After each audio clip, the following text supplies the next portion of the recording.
We will first have our opening provided by Councilmember Mike Blackham. Before I get started with the opening, I'd like to take just a few seconds to talk about an individual by the name of Jason Sorensen. Jason Sorensen succumbed to his injuries that he sustained in an airplane accident this last week. And Jason Sorensen was a deputy paramedic for Davis County, and he's also a flight paramedic for Air Med. But the reason I want to mention him is the impact this gentleman had on Kaysville City. His parents at one time lived in Kaysville. They may still live there, I don't know. But Jason, whenever he showed up on a call, you just knew the call was going to go really well. He was just a good guy. He was very professional. You always were going to learn something. And, he helped the Kaysville Fire Department in teaching us a lot of stuff. And I just would have felt remiss tonight if I did not recognize him. And hopefully that we can all keep his family in our prayers and our thoughts. But we really missing a good guy there. I mean, you don't realize the impact that a guy like that has on a city like Kaysville, where he's responded to medical responses and police responses and helped with our fire department for the last 20 years or so in his career. And so I just wanted to recognize him tonight and let everybody know, because he was just, and if you talk to anybody that would say that guy is just a good guy. And so I'll do that. And then thank you.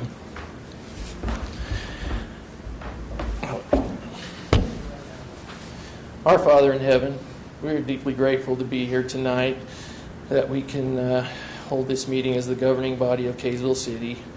Please hope that we do so and act with respect and do the things that we need to do that are necessary to keep the city moving. We're grateful for all of our police and fire and all of our employees and the things that they do. And all the people who traveled here tonight, please bless that they will be able to go home in peace and safety. And please put a special blessing on Jason Sorensen's family, that they will be comforted at this time. And we say these things in the name of Jesus Christ. Amen. Amen. If you don't mind rising, we'll rise and say the Pledge of Allegiance. I pledge allegiance to the flag of the United States of America and to the republic for which it stands, one nation, under God, indivisible, with liberty and justice for all. All right. Thank you. All right. Now I would like to welcome Loretta Cole, who's going to give us an update on the Community Emergency Response Team. Thank you for coming.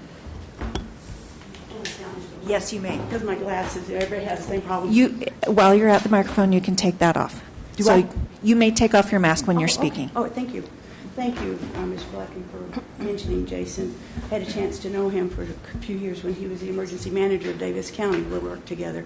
I was the council chair, so appreciate that. All right, you're right, too. And Loretta, if you don't mind, bring that microphone closer to your mouth. Like that? Yeah, thanks. Okay. All right, let's see. The Community Emergency Response Team is something that's been in Kaysville for a very long time. In fact, it's been in Davis County for a very long time. Here the past few years, however, there's been a kind of a not really an excitement about it, and the last police chief left, and then the CERT coordinator stopped doing it, and so I decided I wanted to take it up. I think it's an important program. It's an important program for our city.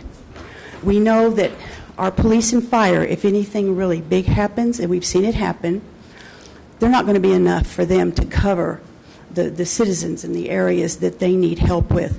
And that's what the Community Emergency Response Team does.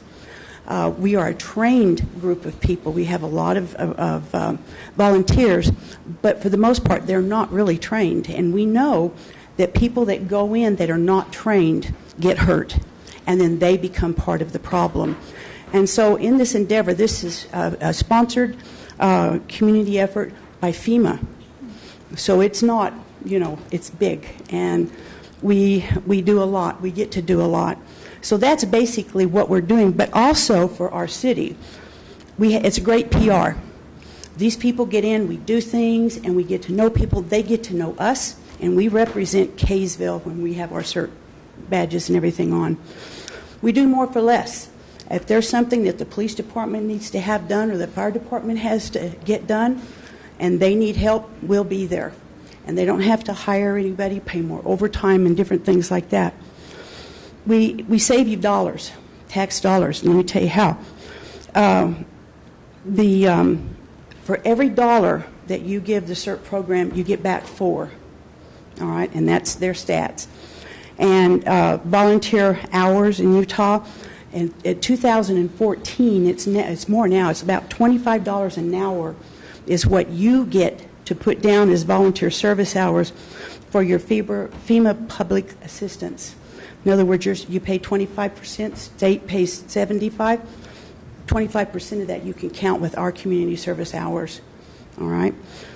And then this helps the people, the citizenry of Kaysville, because there's a lot of people that don't want to be on a response team. There's a lot of people that just want to take care of their own little family. That's great, because that's one less person that we're going to have to worry about if something bad really does happen. The churches have organizations that help with this type of thing, but again, they're not trained. Our program is in Davis County, the emergency management plan in Davis County, plus our emergency management plan in Kaysville. And it empowers individuals and families.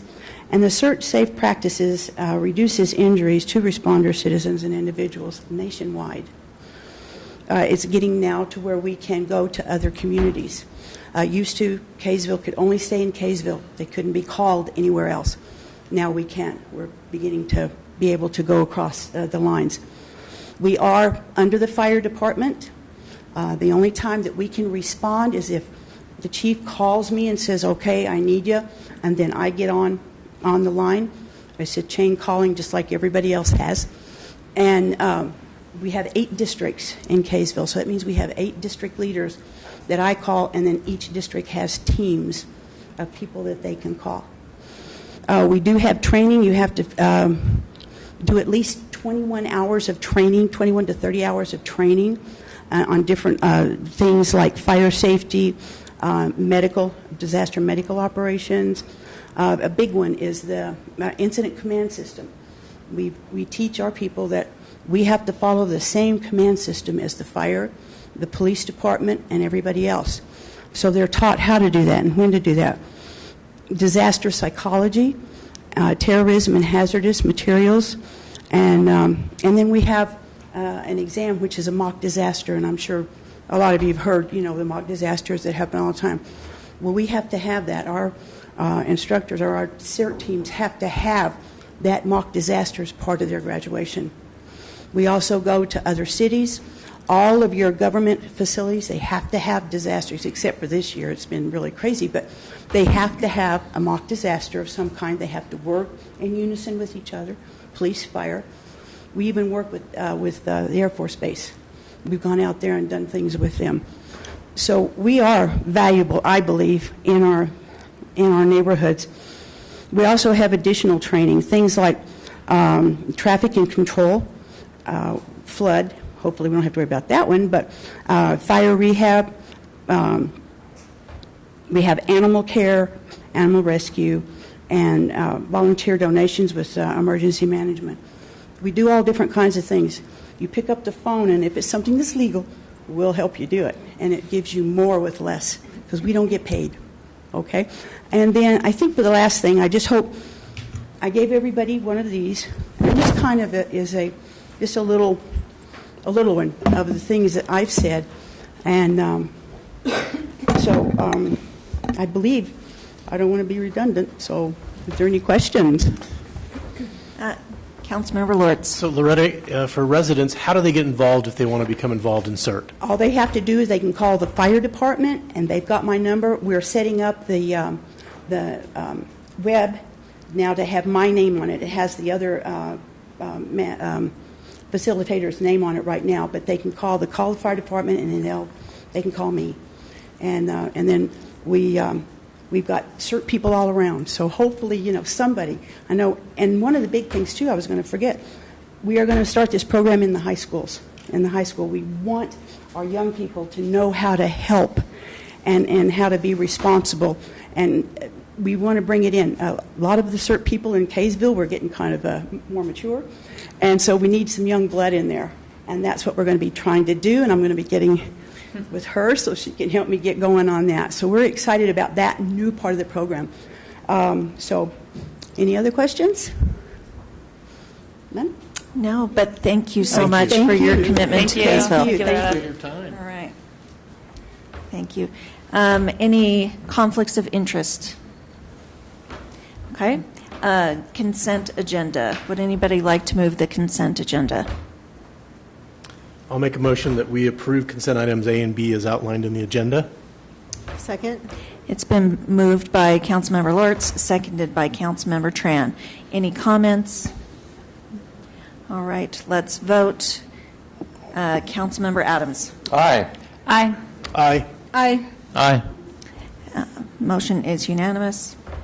All right, we're moving on to our action items. First, discussion on electric vehicle charging rates. Shane?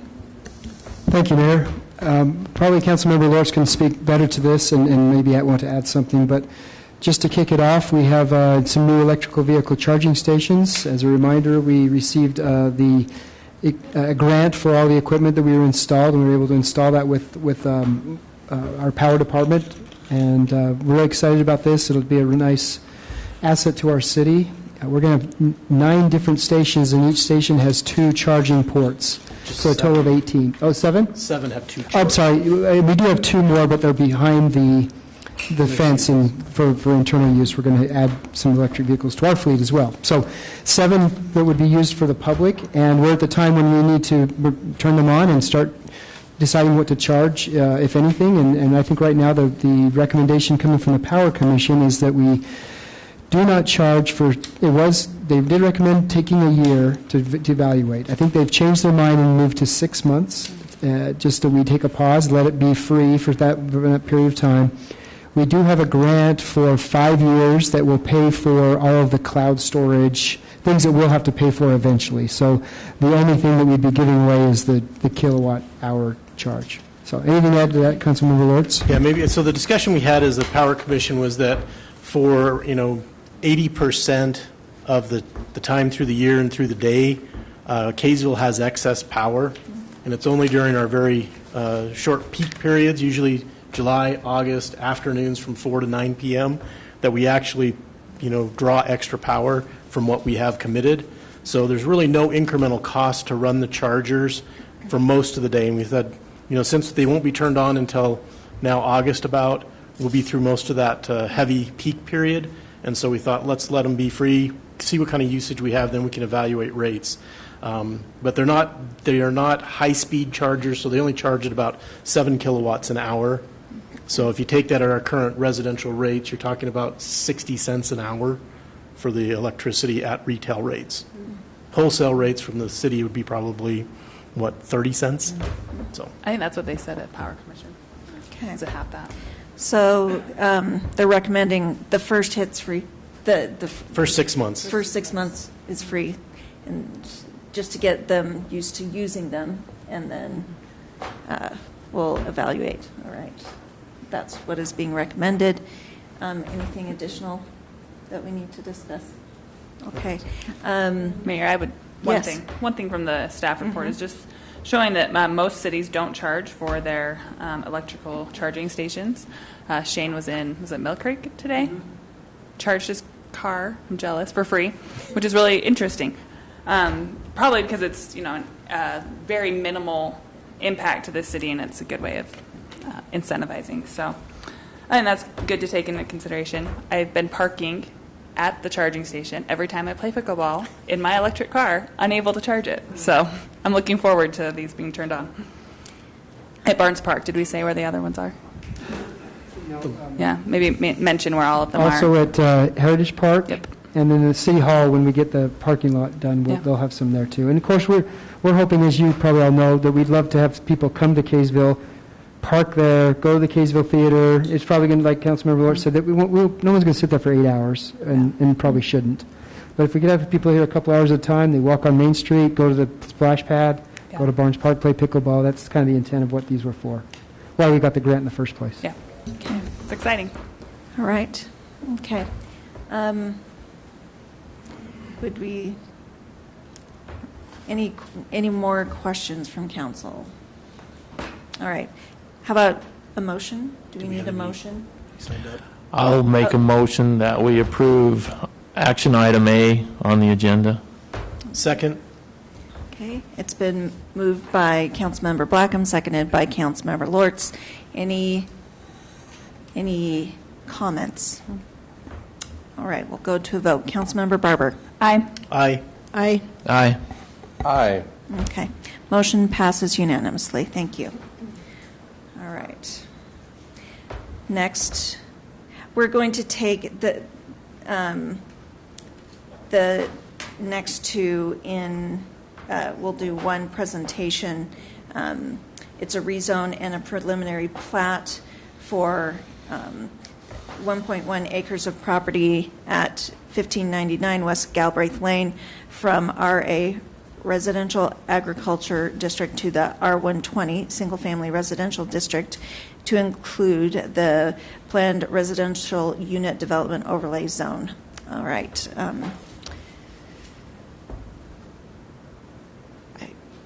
Lyle, I lost your Mayor. name for a minute. I've been absent for a while, so I'll cover this and excuse the back and forth to cover the computer and images, but the property here on Galbraith Lane on the south side of the street, 1599 East, currently in an RA zone.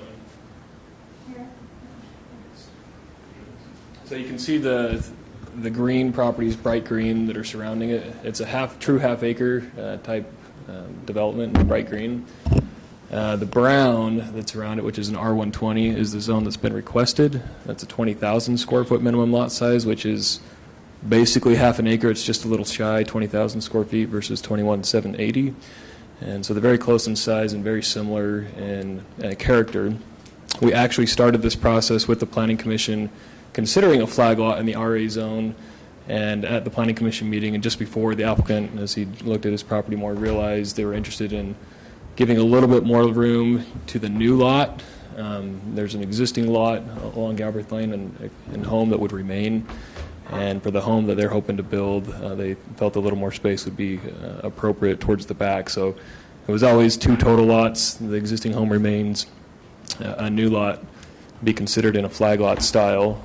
And the R120 was in order to allow for the front lot to go as small as 20,000 square feet. The PRED in this particular case is specifically to allow a flag lot style and configuration of development. So this shows the lot lines in the proposal. You can see the existing home in the dark mass there. What's unique about this, flag lot has to have a 30-foot wide access stand that's owned by the property in the back. And then also homes are supposed to have, in this zoning district, an 8-foot side yard between the house and a new property line. In order to accommodate that one on this one, it does require modifications to the existing house, so portions of it would have to be removed in order to keep the required setbacks from the new property line that's proposed. I'll keep it here just for a second. So in the consideration and public comments and deliberation with the Planning Commission on this proposal, kind of came down to two primary items. There was generally support of the idea of allowing a home on the rear or south end of the lot, but some of the questions were regarding water, some of the surface water, and that's been an issue in this area between Galbraith and Leola. And the other primary concern was regarding some fencing for safety and privacy concerns to the west. To speak briefly to fencing, within the Planning Commission's recommendation, don't have my pointer, so just pretend you can tell what I'm pointing at, but towards the north end of the property, you can see, I think it says lot 5 there. There's already some fencing on the other flag lot, essentially, that abuts this, and it would abut the new lot. But the house that fronts Galbraith doesn't have fencing along its eastern boundary. And so with this new driveway coming to the back of the new proposed flag lot, ultimately the commission's recommendation was there be fencing put along that driveway essentially between those two properties to accommodate some of the concerns that were expressed during that process. And then the other major question, again, with the water, the applicant put together a proposal showing two different considerations that they've come up with as possible solutions to address that.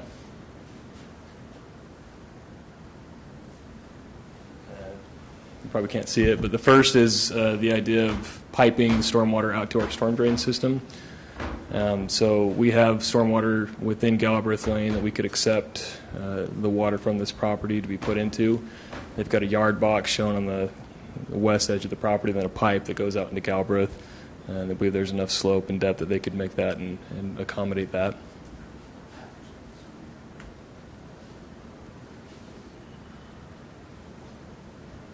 So this isn't the image, but the yard box is right here and the other one in the pipe. Just run out here, ultimately over to this box in the street.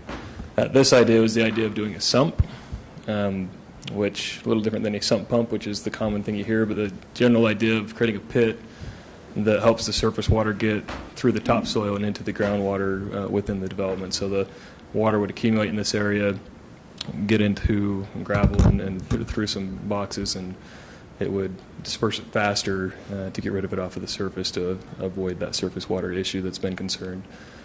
The Planning Commission's recommendation, so two-part, again, the rezone came with the recommendation to approve the R120 and the PRUD for the flag lot, but with the recommendation that a condition be put on it that there be fencing essentially in this area between those two properties. And it was a 5-2 vote to recommend that. Again, there was generally support of having the house back there. Those who were the dissenting vote didn't feel that the fencing was necessary to impose on the development. The preliminary plat also received a positive recommendation from the Planning Commission, and we've under a unanimous recommendation with the stipulation that the stormwater issues be resolved to the satisfaction of the city engineer. So they didn't necessarily say go with option A or B. A question that they had for me at the time during the Planning Commission was which one does the city prefer? My answer was I could guess at it at the time, but hadn't officially asked on a preference. Technically, they both could work in theory, but probably a preferred solution just based on experience and capacity is the pipe issue out to the street to address the question that was asked at that meeting for your consideration. So typically with the plat, as long as they can show they would meet city ordinance, they can design it in different ways to meet that. Because of the PRUD and rezone component of this, you would have some discretion if you feel that there's a priority or specific direction you would like to see things taken. I think that covers the brunt of this one. I'll go ahead and close my remarks, and I'll be happy to take any questions. Okay. If the applicant would like to speak at this time.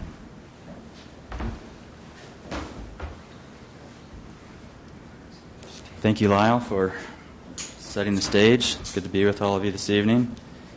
Appreciated the acknowledgement of Jason. I was touched by the impact he's had on the community after a tragic event.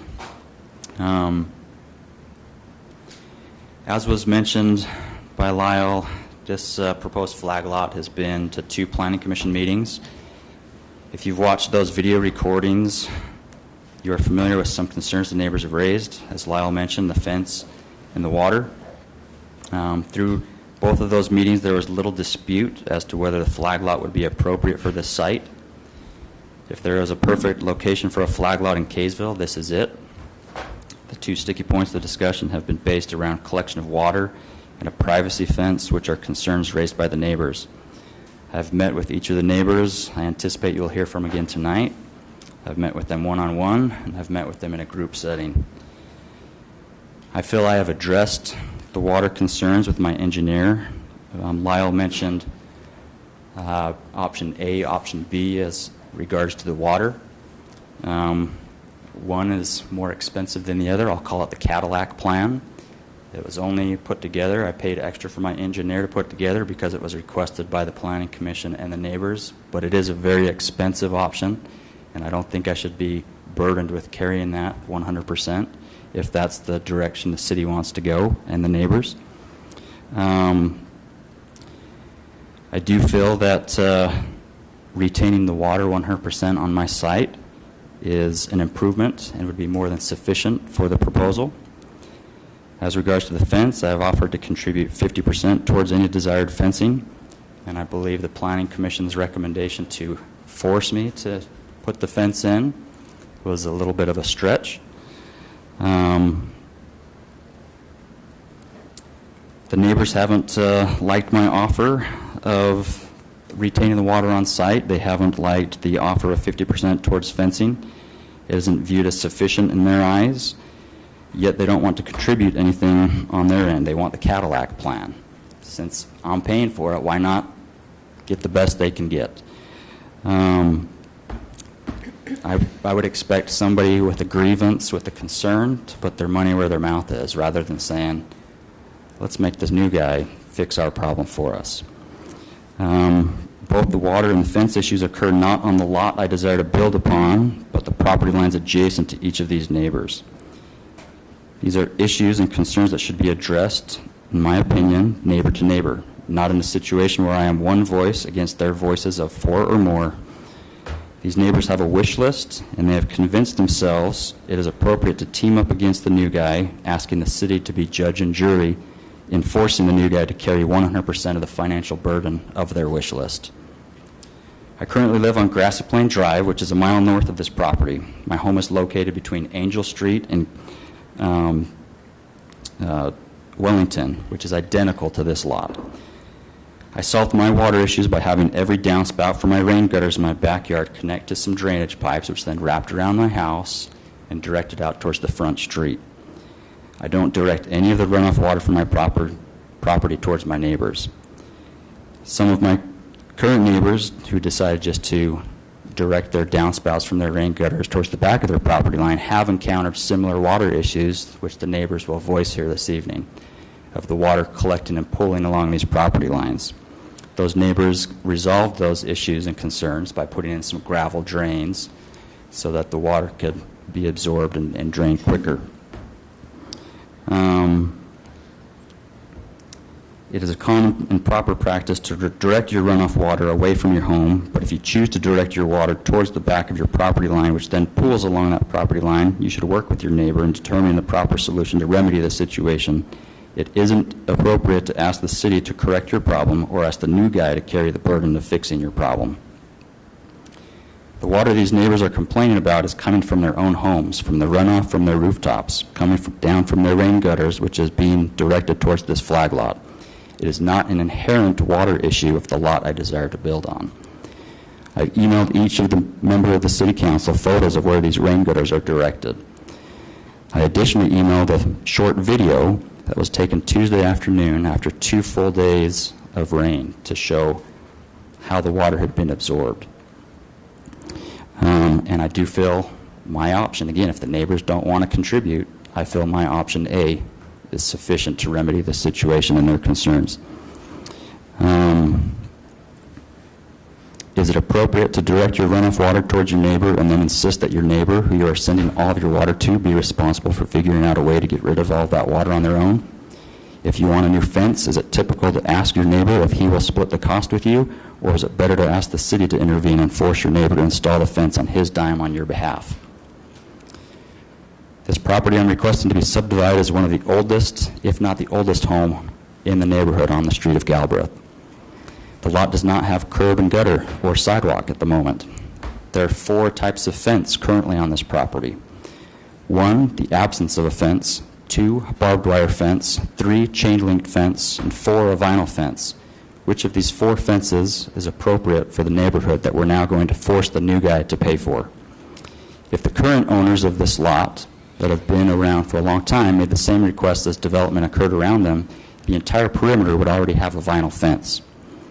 They would have forced the developer to install curb and gutter and sidewalk on their property and at the developer's expense. But that isn't what happened. That isn't proper, nor should it be a precedence the city of Kaysville embraces.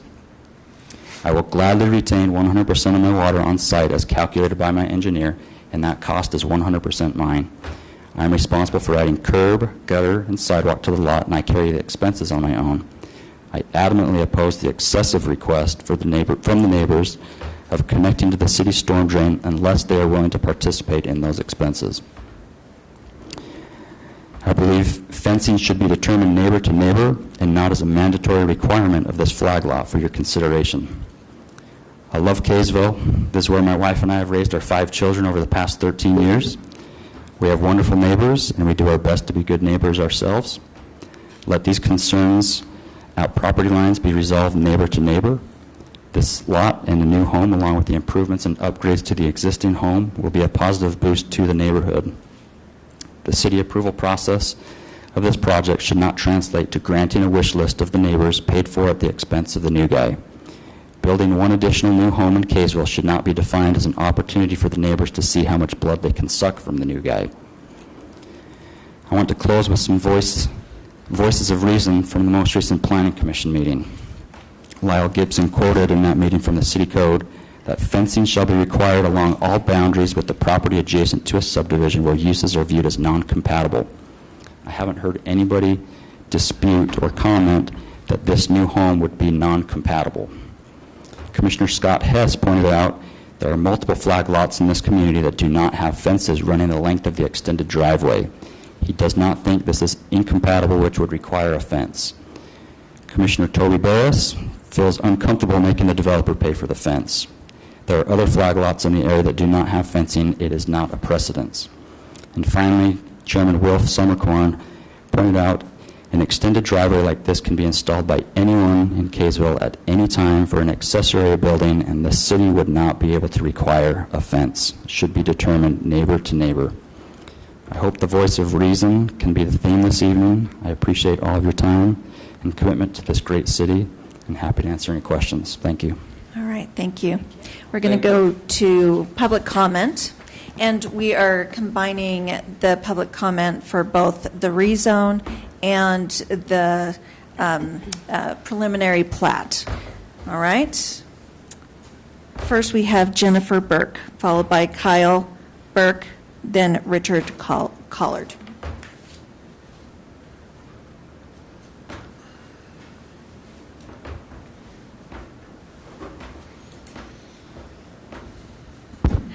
Hello, thank you so much for having us here tonight.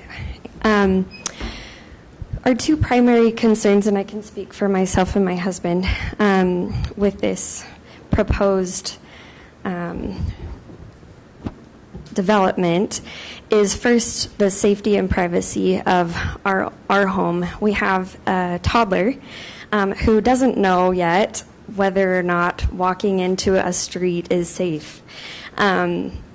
And as the proposed property has their driveway right along the property line next to us, we're just to the west of the property.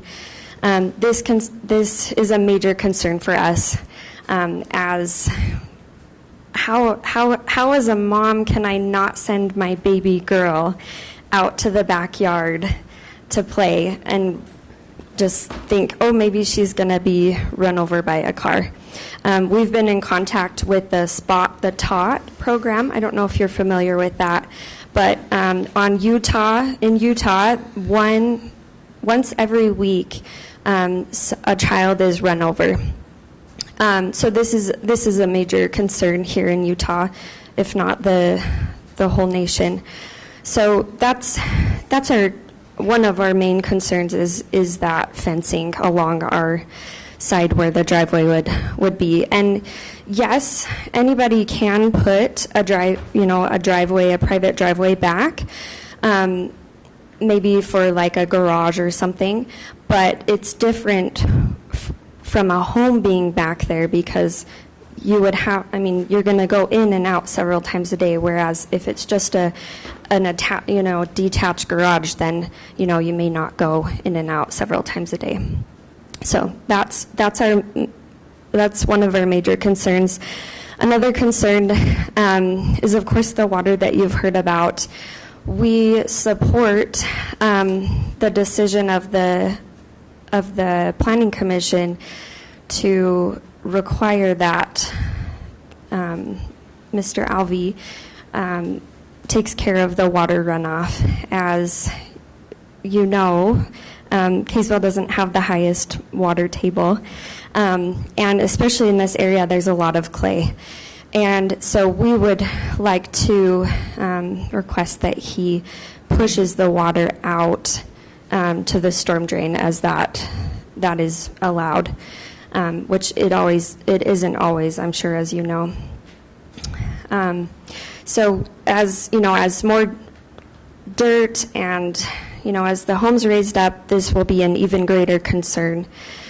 So again, our two major concerns are safety, privacy, and then also the water. So thank you so much for having me. Thank you. Thank you.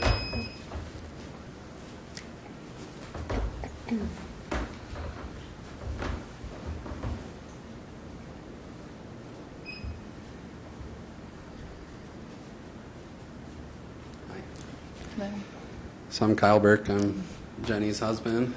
And as she mentioned, we live directly west of this development. And so initially we came to the Planning Commission. We're also coming to you as residents of Kaysville. This is a neighbor to developer type situation. So we do feel a little helpless that way, as with, it's not neighbor to neighbor, it's neighbor to developer coming in to develop the adjacent property. And our main concern is safety of our children. Our lot is 220 feet deep, so that's 220 feet of driveway immediately adjacent to our property. And as Jenny mentioned, there's the Spot for Tot program, Spot the Tot. So that's a concern for us with driveway rollovers. Those happen in driveways. Those happen once a week in Utah. And recently there was one just last fall in Farmington, just nearby. So it's an awful, tragic incident, and not only for the family, but for whoever's driving too. That's something they're burdened with for the rest of their life. So that's a real big concern for us. If you look at our property right now, on both sides we have backyard, and so this is not a problem that we have that we're asking the developer to come in to fix. It's an obvious impact on our property and on our safety that the development itself is creating. Without the development, this would not be a concern. In fact, our house has been there for 12 years and there's no fence. So that's our concerns, our thought process behind this. I know, as the developer mentioned, Scott Hess did look at some adjacent flag lots, but I don't think he drove by, or it was a satellite quick look at this. I live there. The flag lots near us do have they have fences along. The front house has a fence along the backyard, so it's not a unique request. We think the Planning Commission did a great job on this. There were 5 positive votes for this. The main comment was, there was some back and forth of, well, you should be able to watch your kids in your own backyard. But the final decision was, it's not a government type decision to tell people how to parent. This is an obvious impact. There are drastic safety concerns here, and so that's the final decision made before the voting went through. So thank you for your time. Thank you. Thank you so much.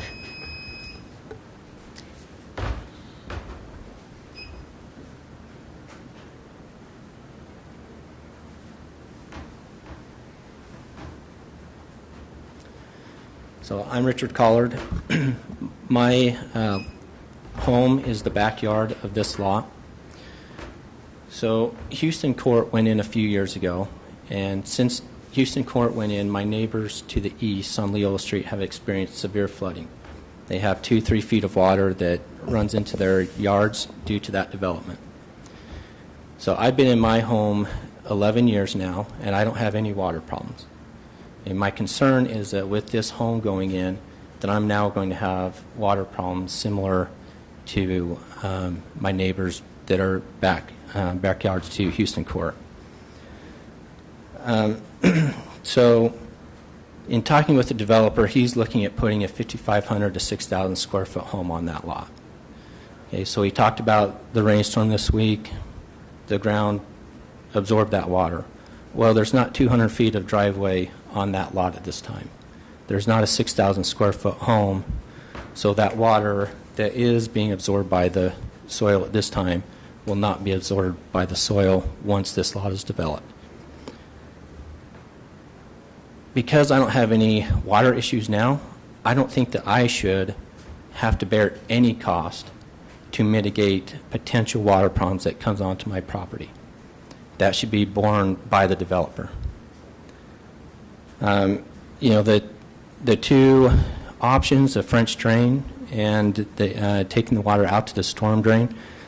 So the French drain is a holding well essentially for the water. Okay, as it's been mentioned, the soil is clay. It doesn't absorb water very quickly. And there's going to be a significant amount of water that is now not going to be able to be absorbed due to the hard surfaces. I don't think a French drain system is going to hold the water and absorb it.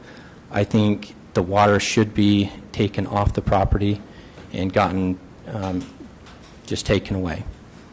So we, as the homeowners, existing homeowners, aren't asking for the developer to take care of our water problems. We are asking that, in my case, I don't receive any water problems, and for those who are, that their water problems are not made worse by the development. And in order to do that, I don't think any of us should bear that cost. Right? We will be fine without a home there. In addition to that, I don't think the lot should be allowed to be built up.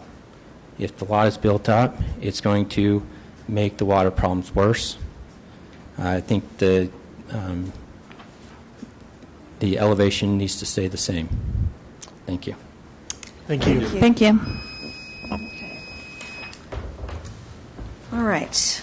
And Mr. Alvey, you have another opportunity to respond. Fantastic. Briefly. Thank you to the Burke family and to Richard. I want to point out that the Burkes currently have an RV pad, which I would approximate being about 70 feet deep from the sidewalk on their property right now. But apparently, me adding a similar driveway, just extended, which will additionally be set 5 feet off of the property line, is a major concern. I'm not going to be backing out of these 200 feet. We'll be driving forward each direction. There'll be a turnaround in the driveway, so in and out of the driveway, you're going forward.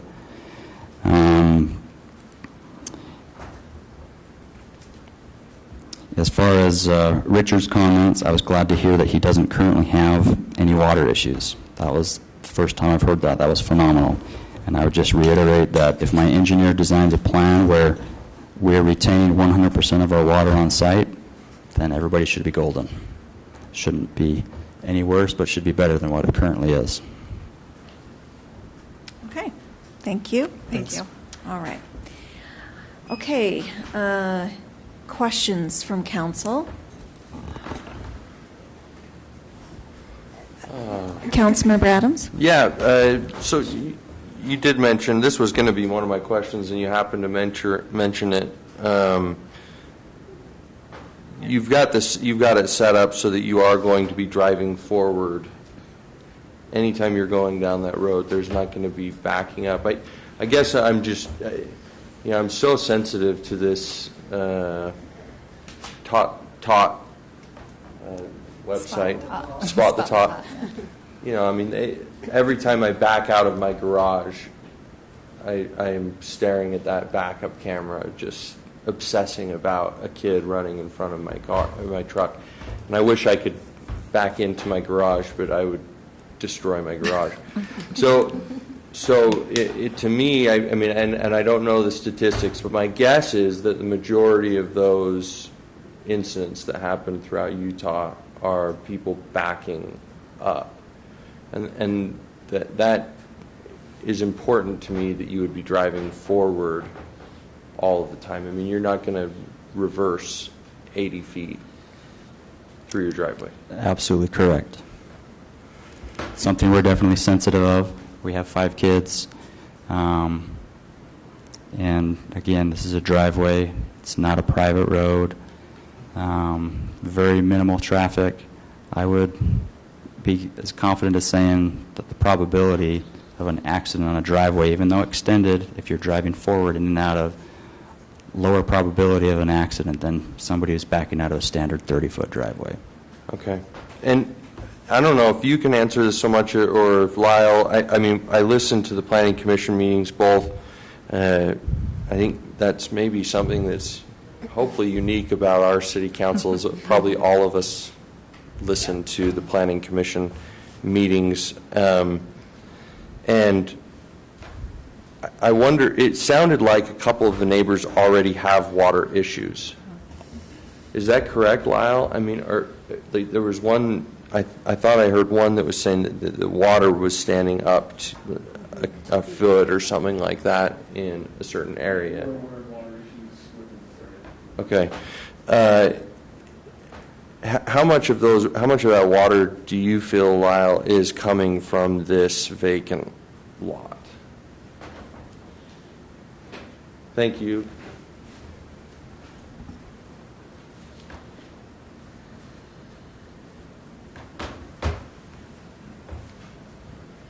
I'm probably the least of the experts on this, so I'll wave to my backup there if there's more detail to understand. But I believe what the neighbors have experienced,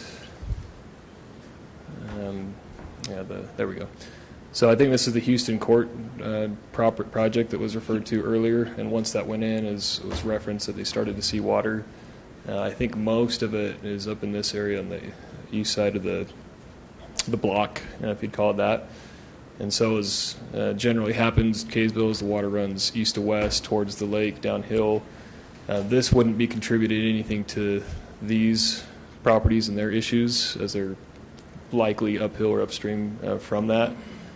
I'm not personally aware this direction if there are issues that are occurring. It's possible water runs this way towards those homes currently.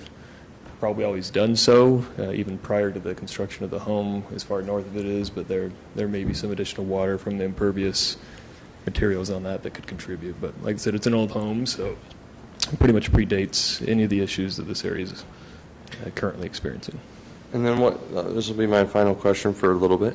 What's the city code say about, it's my understanding, right, that it has something to do with you have to just maintain your own water. So theoretically, if he built a berm up around the perimeter of his property and made a lake, that would be containing his own water, as long as you're not burdening other people with your water. Yeah, it's a little bit different because, again, currently water runs on that property out there. And it always has since before Kaysville has ever settled, right? So the idea is you don't create additional water that runs from your property onto your neighbors. So just maybe a nuance of words, but water can go from that site to the other. But, again, with the increased impervious surface, there's increased water. So that's what you would be retaining or calculating to push into the storm drain system.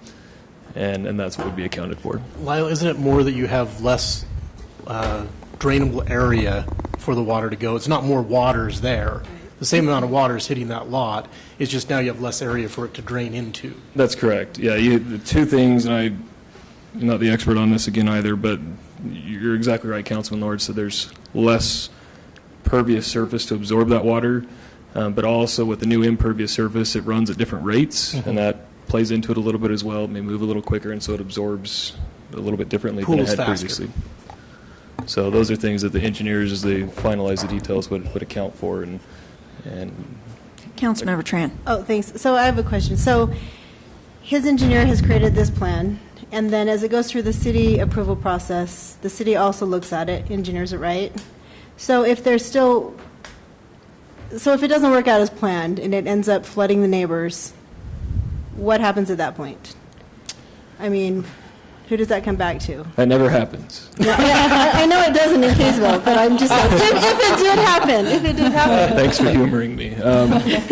We have had an occasion where, so there's a design. If something's not built to design, we have to check that and get it to be corrected. If the design doesn't work, some of that can fall on the developer and engineer. So the city's job is generally check with their calculations. We're reviewing it. We don't do the design. We make sure it meets. Right. If what they've provided to us shows how it meets and their basis on doing that, what type of rainfall, historic calculations they're using, the soil types, and so forth. As much as it's science, you can't dig a pit every single spot on that property, and you may think you know what soil you're running into and such. And so there have been occasions where we try and work to get things resolved. Likely it would be on the developer to correct, and the engineer that designed it and stamped that design would work. There could also be some participation of the city. It would be case by case. Shane? Mayor, thank you. I just want to drive the point home that when it's engineered by a professional engineer, we do not engineer it again. Oh, okay. Absolutely not. We see a PE stamp, and we assume that this has been engineered correctly. So it's not really reviewed? It's reviewed and that make sure it's to been make sure the done approvals are right, done but not from a technical perspective. Okay. Councilmember Lortz. Just a couple of questions.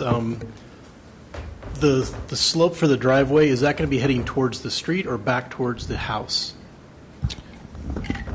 The applicant have more information on that? Keep it out to the street as long as possible. Okay. And then the other question I had for you, Lyle, is have we generally required fencing on a flag lot? I know for a private lane development, we have required fencing across the backyards of neighbors, but I'm not aware of where with a flag lot we've required fencing.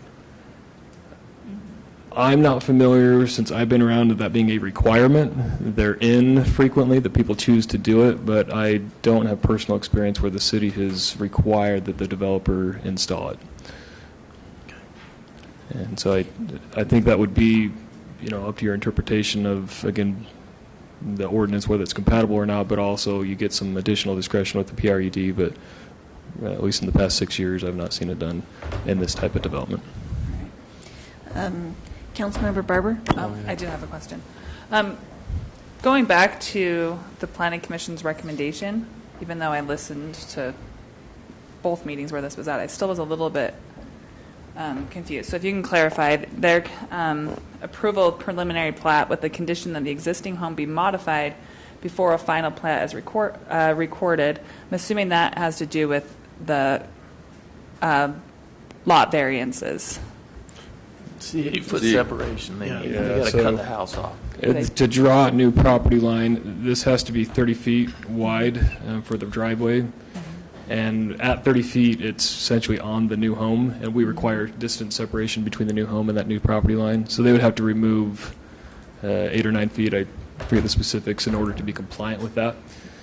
And that's what's being referred to. That was my question. So that's saying from the distance, not from the property line, but from the new lane that's being created. From the new property line. Okay. I think that's all for now. Okay. Councilmember Blackham, anything? I don't have any I had questions. one, just a quick Councilmember question. Adams. And you don't have to answer this, but I'm curious what the price difference is between the two. It won't sway my decision necessarily, but I'm more out of curiosity, unless you don't want to. And you may know the answers. Maybe just as you're asking that question, something that came from our Public Works Department. If the city were to push, and again, it's the Cadillac, it does work better, and we're more confident in the pipe type system. There's willingness to participate in the pipe from the city. Was there more to it than that, Mr. Director? So we could help mitigate some of those cost differences if that's selected, because we have more confidence in that type of option, and we'd be willing as a city to contribute towards that. And we haven't worked out the details. This is fresh to Mr. Alvey as myself, so and he might know more to the actual price. And the reason I asked that question, I mean, or maybe this is more of a comment. I'll wait till comment. Okay, thank you. All right. Any more questions? And we're taking questions on the rezone and the preliminary plat. Councilmember Tran. I did have a question about that. So I know you kind of answered it, but are we not talking actual numbers? I would be curious to see how much it's going to cost to do plan. Was it Plan B? Yeah, I mean, Plan B. Yeah, I think that's what I was trying to ask. For Yeah, that. just I Do you mean, not feel comfortable like sharing if the there's amount? is it $10,000? Is it $50,000? Is it what is it? Anytime you have an additional road cut, it's expensive. Yeah, for sure it's expensive, but But not knowing any of the specifics, I think you could generally say that you're talking about the difference between thousands of dollars for option A and tens of $1,000s for something like option B. But as Lyle mentioned, as you have like a sump pump situation, a future owner comes in, do they know that the sump pump is there? Is it being maintained? Does that give out and it stops moving the water, where this is, as long as gravity continues to function, then we're in pretty good shape. So we've participated, I don't know if you could go back, Lyle, with similar projects in this area. Not to go too far back, but I think one of the significant areas of the water ponding was right east of the blue tennis court. And we had been discussing options to get that water out to Leola and into the storm drain. And we had offered to install a box, and homeowners run pipes to that to get that water out of their yards and into there. And that didn't ever end up materializing. What we did end up doing is working with Mr. Mitchell up here, who recently built a barn, and we donated material to install a manhole and a connection to the storm drain, hopefully collecting a lot of what I guess you could call the headwater of what might be moving its way west. But this would be a similar situation where we had wanted to ensure better function in the future. Pipe that we have in the yard from previous projects, we've tried selling it and have been unsuccessful. So opportunities to utilize that pipe for beneficial purposes. So I do have a question for you. Yeah. So since, when Mitchell's originally had their home there and there was nothing there was actually a pond and some cattails and all that in the backyard, and all that was there. But since you have put that drain in, have you had any complaints of water since then? I haven't had any complaints. Even before the drain went in, complaints had gone away, and I don't know if that was a function of it was difficult on the homeowners to try and coordinate with each other, and it went away that way, or if the problem itself went away. But yeah, since I believe it was last year, when we donated that material and made the connection for him, we haven't had any. I mean, it seems like there used to be a spring there. Yeah, and with was, this like drain, you said, there was a depression there. There was a depression, there was cattails, there was a pond, but since you put the drain in, have you seen the water traveling to the west from that area? I haven't seen any myself, but I also haven't been back looking. Okay. But I think the biggest thing is we haven't heard anything. That doesn't mean that there isn't an issue, and that's why it's nice, like, hey, this is an opportunity, if there ever is an issue down the road, to capture that and get it out to the storm drain. All right. Nick, did you have something to say? I was just going to say one of the difficulties that sometimes staff has in answering these questions more specifically is this is at a rezone and a preliminary plat phase. And so all these engineering type issues can be worked out after the property's rezoned. But I don't want to speak for Mr. Alvey. He might have these calculations, but often developers won't run those calculations or explore those costs until they have got the necessary zone for the property. So. Okay, thank you. All right. Other questions on either the water or the fence issue? I have a Yes, question for Councilmember Tran. Lyle. Okay, so you said that sometimes they won't go to the expense of doing that until after they get the rezone. So we're doing potentially preliminary plat approval and a rezone, right? Correct.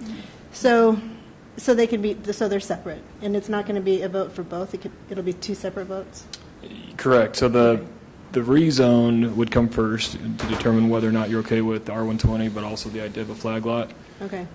If you're okay with those, then the preliminary plat would be the second decision to do it. If you choose not to do the zoning and the flag lot, the request to do this type of development for the preliminary plat would essentially be a moot point and fail. Sorry. Councilmember Thank you, Lortz. So just to be clear, though, for us, the city's ordinances require water, the city engineer to sign off on their water mitigation at final plat.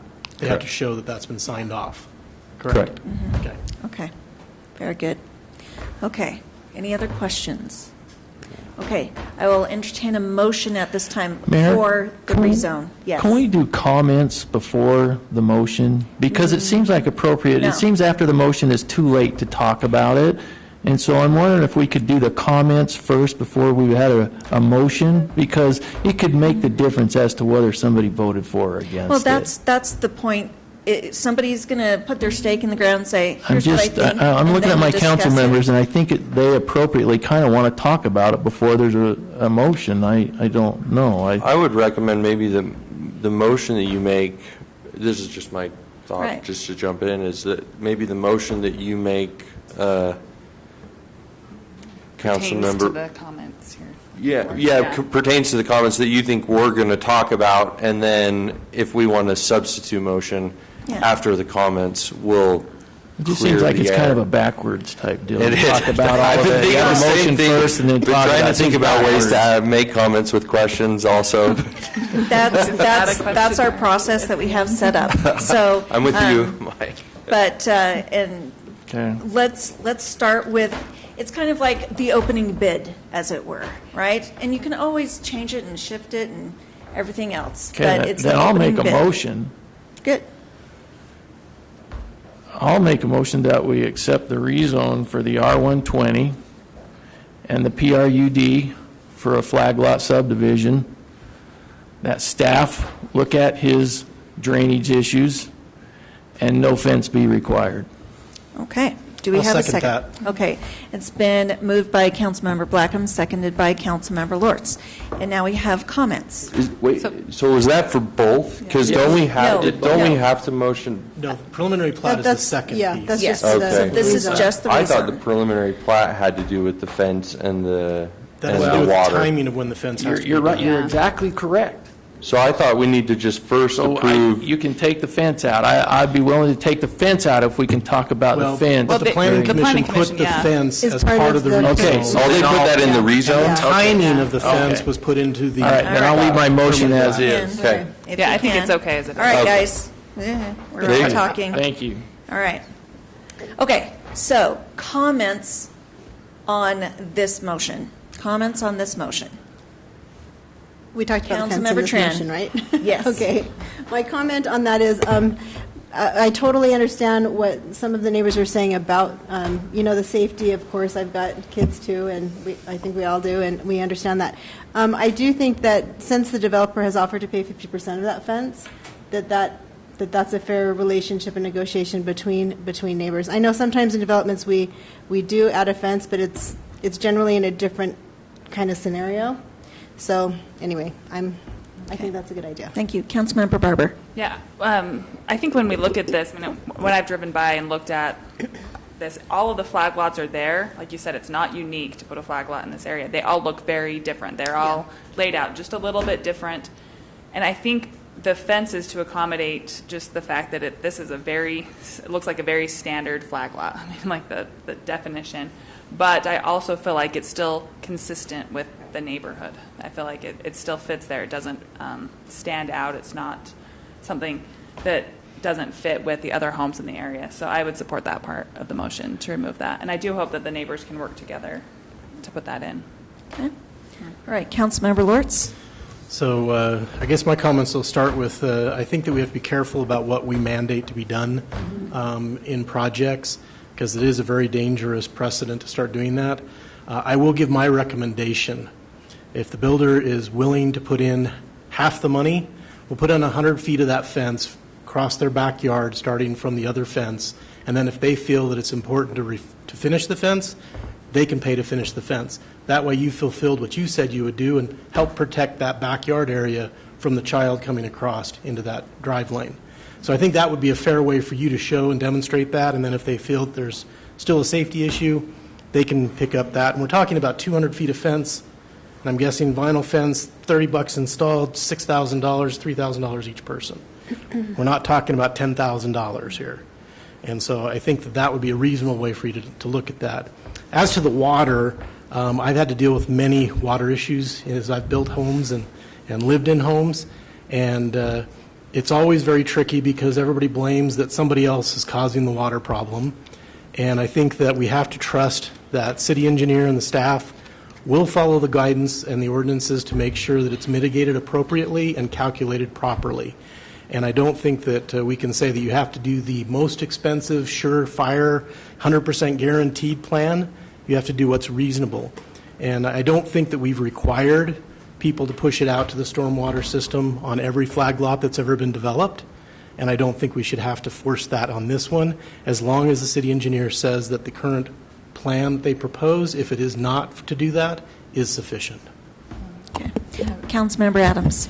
Yeah, I mean, I experienced the hardship of building a home, the last person on the block. So that's why I was wondering what other neighbors have experienced as far as water, because when I built my home, I had to bring in a ton of dirt just to keep everybody else's water out.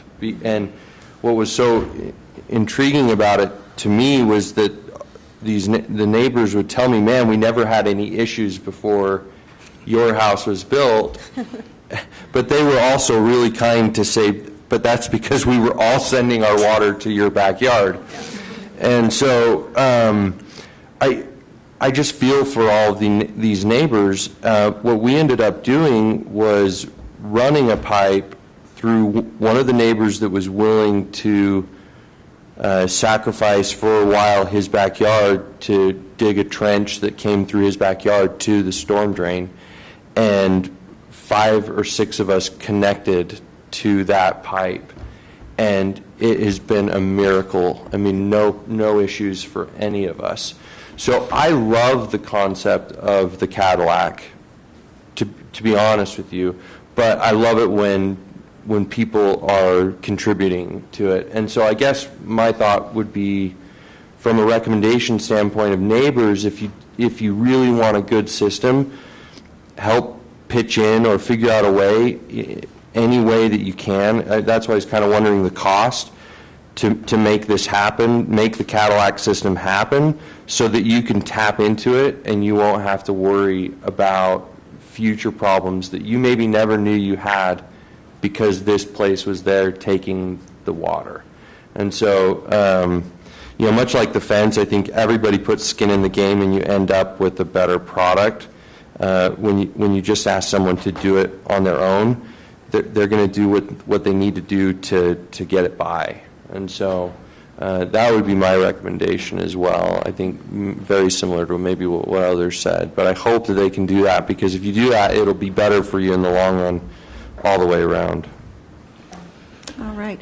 Councilmember Blackham. Okay, so, I went down and I looked at the Anderson property. I waited till after it had rained, Saturday and Sunday and that, and I didn't make it down there till Wednesday, but usually if it's not.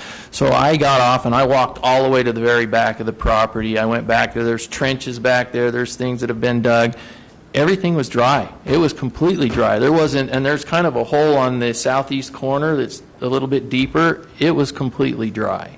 I'm not saying they've never had water problems. I'm just saying I went there after a storm and I saw it, and the sad part, the reality is water runs from the mountain to the lake.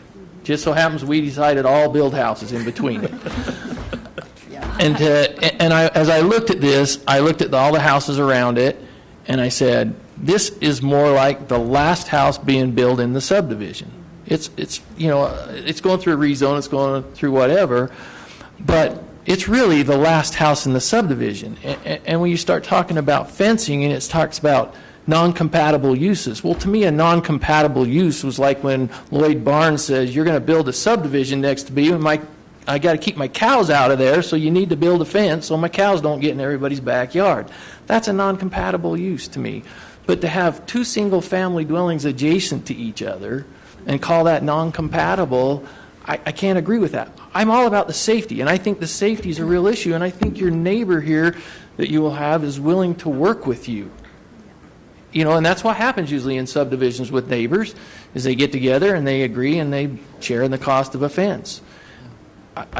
So far, the applicant has kind of said that's great. Now, as far as the drainage goes, as I walked around and I looked at it and I thought, this guy could build a 1-foot berm around here, get the engineering for a sump for the size and the amount based on the calculations, based on Kaysville City's drainage requirements, hand it, and he's met all the requirements. I don't think you can ask somebody to do more than what your ordinance says you need to do, unless you're like John says, unless you've got an issue and all the neighbors can get together and work it out.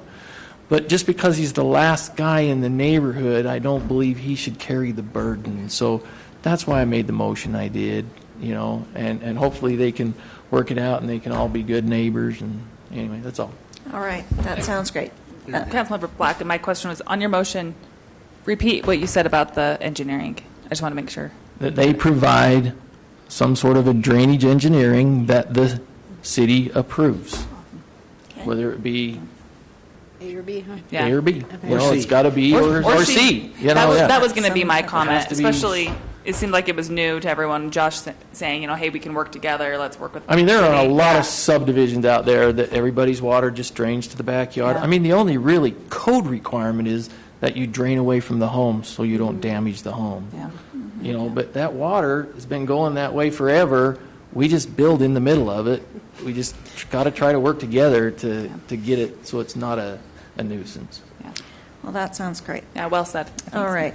Are we ready to vote? Yes. Yes, okay. I think it is Councilmember Lords. Aye. Aye. Aye. Aye. Aye. Motion is unanimous. Thank you. All right, next we go to preliminary plat on the same parcel. I will entertain a motion at this time. I make a motion that we approve the preliminary plat for Galbraith Kaysville subdivision at 1599 West Galbraith Lane. I'll second. It's been moved by Councilmember Lords and seconded by Councilmember Barber. Comments? Okay, we'll go to a vote. Councilmember Tran. Aye.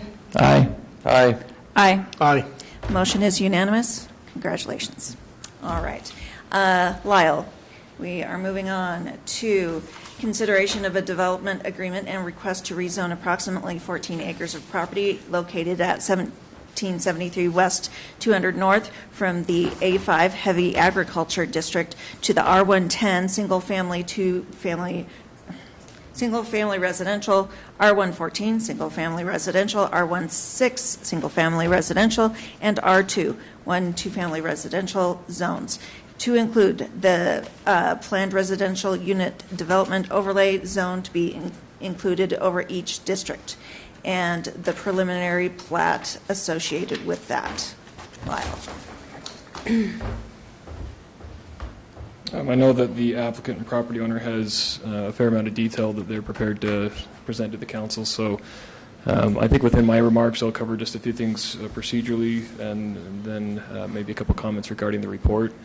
The property, again, with the 14 acres roughly that you can see here off of 200 North between 75 South and Morning Mist, is being looked at for multiple zoning districts, and that's primarily to be my vehicle based on what the owners were hoping to accomplish.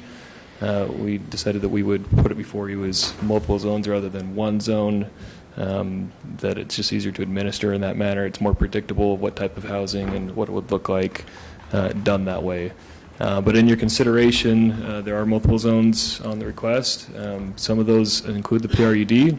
There's a component that does not. It's just a standard R110, I believe, that comes off of the 75 South Street on the west side.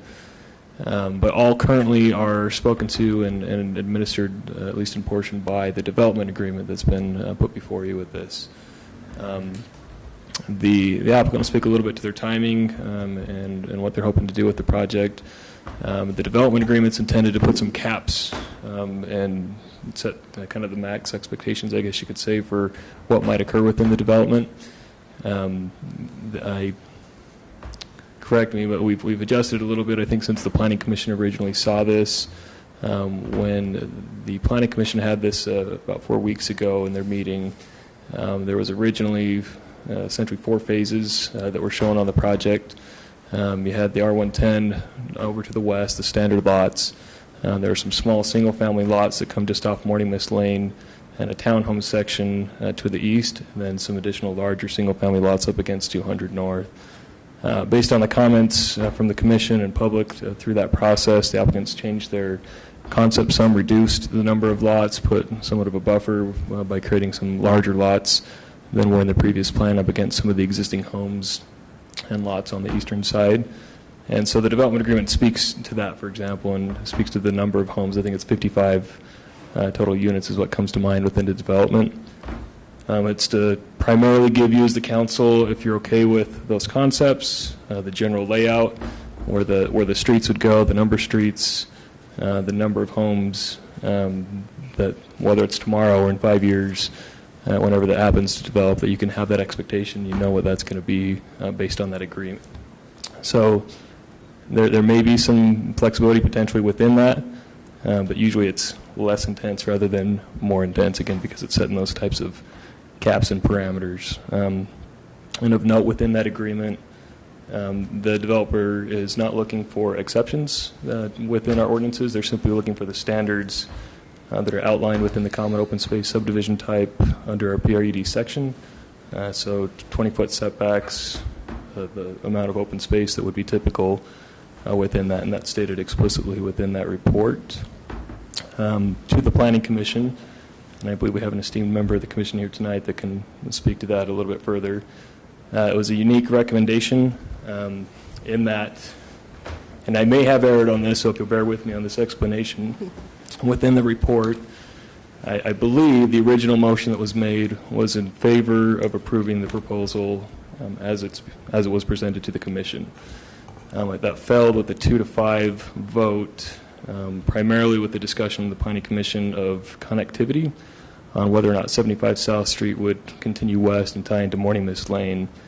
The ultimate motion that passed through the Commission, and I put it was unanimous. It may have been a 5-to-2 majority, but in either sense was to deny the request. But pretty much unanimously, the Commission said we support the idea of this development. I'll let the Chair maybe speak further to that. But they were hung up over a couple issues that, as they discussed it with the applicant, they didn't think they would really be able to negotiate between. So it was kind of a hard impasse. Better to move it forward to the council, even though the general idea was something that they had some interest in. So with that, I'll probably close my remarks at this time, be available for questioning after you've heard from the applicant further, and go from there. So, Okay. Thank you. All right. Would the applicant like to present? Thank you. Mayor, Council, thank you very much for your time tonight.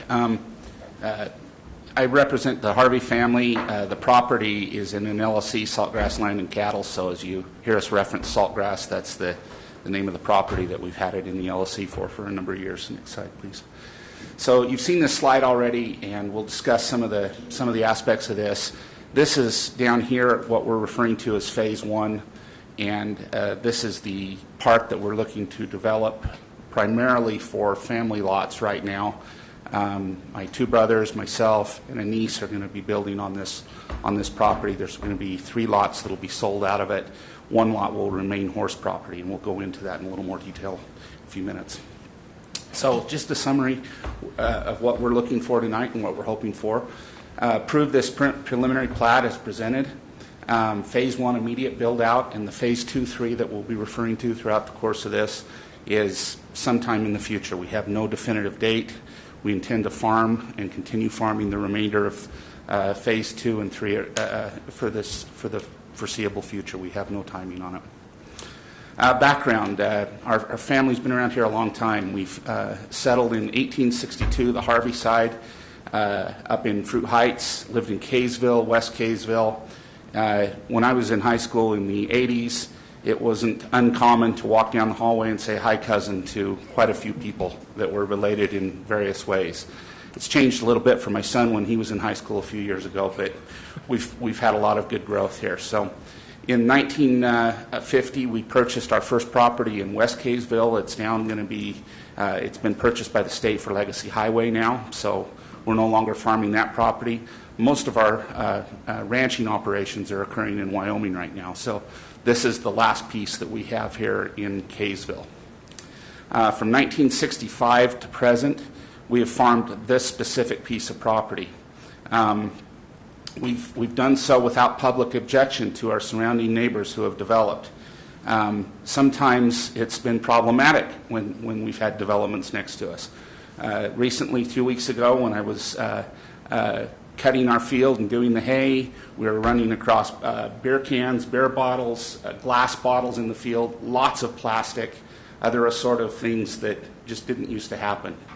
And that's been an interesting development. Increased trespassing and the associated liability with our insurance carrier that we have to cover for trespassing. The recent development that's gone in next to us, the developers just cut the fence and left it, and we had to deal with that neighbor to neighbor. That was interesting. The most significant thing over the years that I've noticed moving hay and equipment and farming equipment up and down the road is the vastly increased traffic. We move it currently from this property up to Flint, and the corner of Flint and 2nd North, where my aunt is, has a field that we farm also. Sometimes I have to call the police department just to allow me to make the turns into her property. So different. That said, we've got a lot of good neighbors that have moved in, a lot of friends that we've made that we never would have made. So it is what it is, and we are making the most of it ourselves now. December 2019, just this last December, at the request of our father, we began developing a plan as a family for the property moving forward. Next, please. Thank you. In January 2020, independent of that plan, we received another unsolicited third-party developer proposal to place 95 homes on our property. They were going to come do this. They were going to fight this battle, as it were. They wanted to put 7.8 units on the per acre, and their quote, to make you very wealthy. We rejected this offer out of hand. January 2020, we further started meeting with Lyle and Dan with the city. They were very, very helpful and have been through this entire process to guide us through, because we're not professional developers, and help us understand the rules. We've carefully read, considered, and appropriately responded, we feel, to the general plan, not dating back to just last year, but dating back to 2002 that's published on the Kaysville City website, which is to consider higher density along 200 North, but not go crazy with higher density. We've carefully read, considered, and appropriately responded to the City Council meeting from December of 2019, so predating this council, rezone for densities necessary to assure the production of moderate incoming housing. We've tried to account for that somewhat in this as well. Carefully considered valid, differing, and related opinions of neighbors as we've developed the plan. We've talked to a lot of neighbors. That's been interesting in COVID. We can't put meetings together, but we have talked to a lot of neighbors. Not everybody agrees. Don't expect everybody to agree. But we've even made some new friends and neighbors that we haven't met before. So that's been a small reward out of this process. So in June, we presented to the Planning Commission, and over here on the right is just a piece of the plan that it was one of the points of the Planning Commission.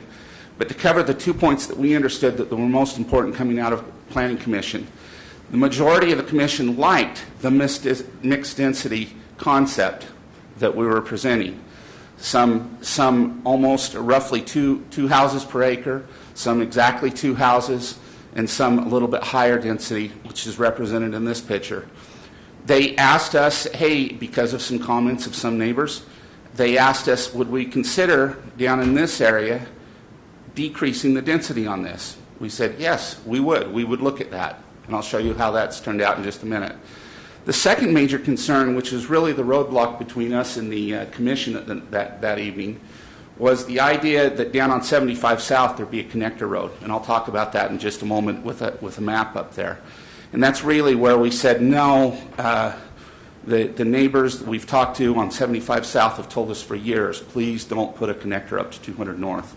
And now with the new one on 1700 West going out to 200 North, there's even less reason to do it. And we'll speak to more of that. We feel that there are other ways in the Mountain Vista subdivision in particular to mitigate this cut-through issue that is a real problem in this issue, rather than making us front the cost of creating that cut-through issue. And maybe that's not necessarily for us to solve, but it's maybe another issue to take up among the council and the city to help do that. So again, just to recap our proposals, we rejected 7.8 units per acre, out of hand. That's gone. In favor, we first proposed to Planning Commission going down to 76 units or 5.7 units per acre. They suggested that we revisit that. Absolutely, we're willing to do that. So we're proposing 54 overall units on the 14 acres, which comes out to 3.9 units per acre. And there's this buffer zone on the east that we've added, and there's this large open space that will be part of this area that we've added to it. So the second point from the City Council was the Planning Commission, was the roads. We wish we had shown this map at the very beginning of the Planning Commission. I think it would have helped a lot of misunderstanding that was going on. Currently, 75 South goes up to here, and at the current date, it dead ends here, but by this fall, this road will be completed. So 75 South will have a short circuit direct link directly from 200 North through that stop sign right there down to Angel Street. Furthermore, the proposal that we're giving tonight is this will be extended up through into the property and dead end right here as a requirement of the city. But with the planning in the future, once Anderson's develop at some point in the future, that this comes out.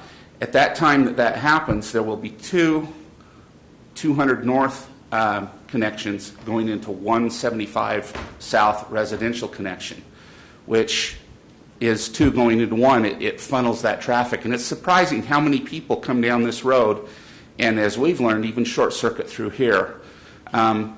We want to not make it a bad problem here. So what we're proposing is a plan that stops here instead of connecting up through here onto this future road through our property through a phase 2, phase 3 development. And then at some point this road would go in, and then this would come down through here and also come down through the development that's ongoing right now. And I understand maybe 2 to 3 years before this road is completed as part of the development through the Webster property. Okay. So, three points that we would like to point out for 75 South or South Street connection. First is safety. Having 3 connectors funnel road down to 75 South, there's a very real safety concern for reasons that have been discussed for other purposes tonight, but it's something we have control over somewhat right now. So if we can prevent that by not having 3 roads, because someday there's going to be 2 and immediately there's going to be 1, we believe that's very important. Cost. At our cost as developing our own property, we are already putting in and footing the cost of both the road connecting Morning Mist up to 200 North, and we're also footing the cost of that dogleg up that goes up to Anderson's place and dead ends until Anderson's come through. And then we have to foot the cost at some future point when it actually touches to Anderson's place. Those aren't cheap. One of the stunning things that I've learned through this process is the enormous expense of putting in road.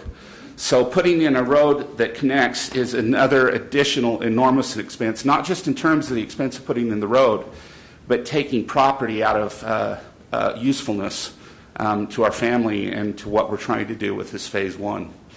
So legal right. Our plan for phase one, with the future master road plan that we provided, meets all the city, state regulations as we've been presented them. So we feel we've met the regulations, we've met the laws. The cost is appropriate for us to bear with the 2 roads that we're putting in, and the safety is mitigated by not putting that 75 South Street in. So this is an overview of the map, and I believe it's in all your packets so you can see it. Just a very brief overview. This is going to be a family lot where my brother Malcolm builds.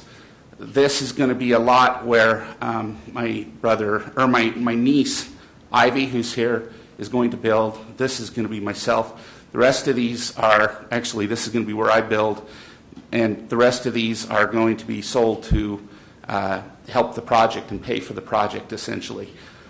This phase one was our original goal moving into this, and providing an overall plan that helps people plan for this, helps the sewer district, helps the water, helps everybody plan for the future, was what we're doing with all this. So we hope we've met that objective effectively by providing this plan. But again, our main purpose is to get this and zoning and plat approval for all of this. And then when we come back in a few weeks, presuming this gets passed off tonight, we would be bringing final plat approval for what we're calling phase one. And phase one would be built immediately. We would continue to farm all of this. So all of this would continue to be farmed. It's alfalfa. We have our family fruit trees, 75 fruit trees, berries, grapes. It's really kind of a heaven over here. And so that's kind of why we're pushing ourselves up against that lot in order to remain part of the community. And that's what I'll leave you with on this is we are part of this community. We're not build and run, leave and go. We're staying here. We're intending to stick around even longer. So thank you very much, and be happy to answer any questions. Thank you. Thank you.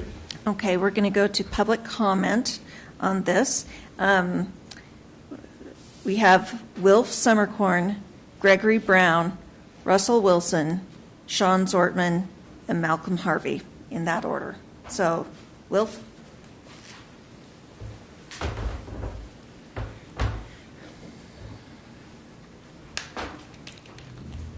Thanks, Mayor. Good evening, council members. I just wanted to come and give you a little bit of a flavor where what the discussion was at the Planning Commission on this.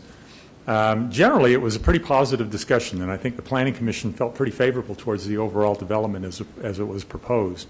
And the Harveys, I think, were pretty amenable to the things that we discussed there as well. Some of it related to the public comment that we received at the meeting, and then some other considerations. And one of the big ones, of course, was the configuration of the higher density part of that property. And the Harveys were amenable to redesigning that or looking at making some changes there and some of the other things that we discussed. The one issue that we kind of didn't resolve was the connectivity issue from 75 South through to Morning Mist Lane. And I emailed you all just a little bit of a background to talk about connectivity and the benefit that that provides to communities. The more intersections, the more ways that you have of getting around, the better for a community because you can distribute traffic and you can distribute the transportation around. And so I think that's really where the feeling of the Planning Commission was in making that recommendation. The Harveys pretty much indicated, as Mr. Harvey mentioned here tonight, that that's something they were not willing to consider. So I think we felt like then, well, what do we do with this at this point? And everything else I think we could resolve, but that one not. So we determined that the best thing might be to pass this on to the council and let you decide how you wanted to have that configured. And so we made the negative recommendation based just primarily on that connectivity issue. We still think it's important when you look at that. There would be a lot of different ways for people to get through that area rather than confining it to a few. It adds to the options. But it's really something that you need to look at and decide ultimately as the council. That's the recommendation from the Planning Commission. The Planning Commission hasn't seen the reconfiguration of the higher density part of that property, I would suspect they'd feel pretty favorable towards it, but we haven't seen that, and so we haven't made a specific recommendation on that. That's something that the Harveys have subsequently done, and just from my own opinion, looking at it, it looks pretty good to me.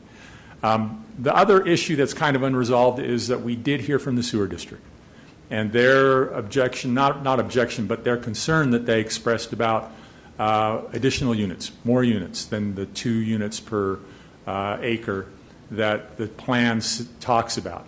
But the plan also says higher density along the major streets, and that's, of course, what we were looking at as a planning commission. So how that resolves with the sewer district, I don't know. That's something that we may need to take an additional look at and make some more consideration on. I don't know. That's really something I guess it's now kind of sitting with you at this point. It was also the reason why we made the recommendation last week on the rezone down on the Ivory proposal because of the sewer issue. So thank you very much. Thank you. Greg Brown, please.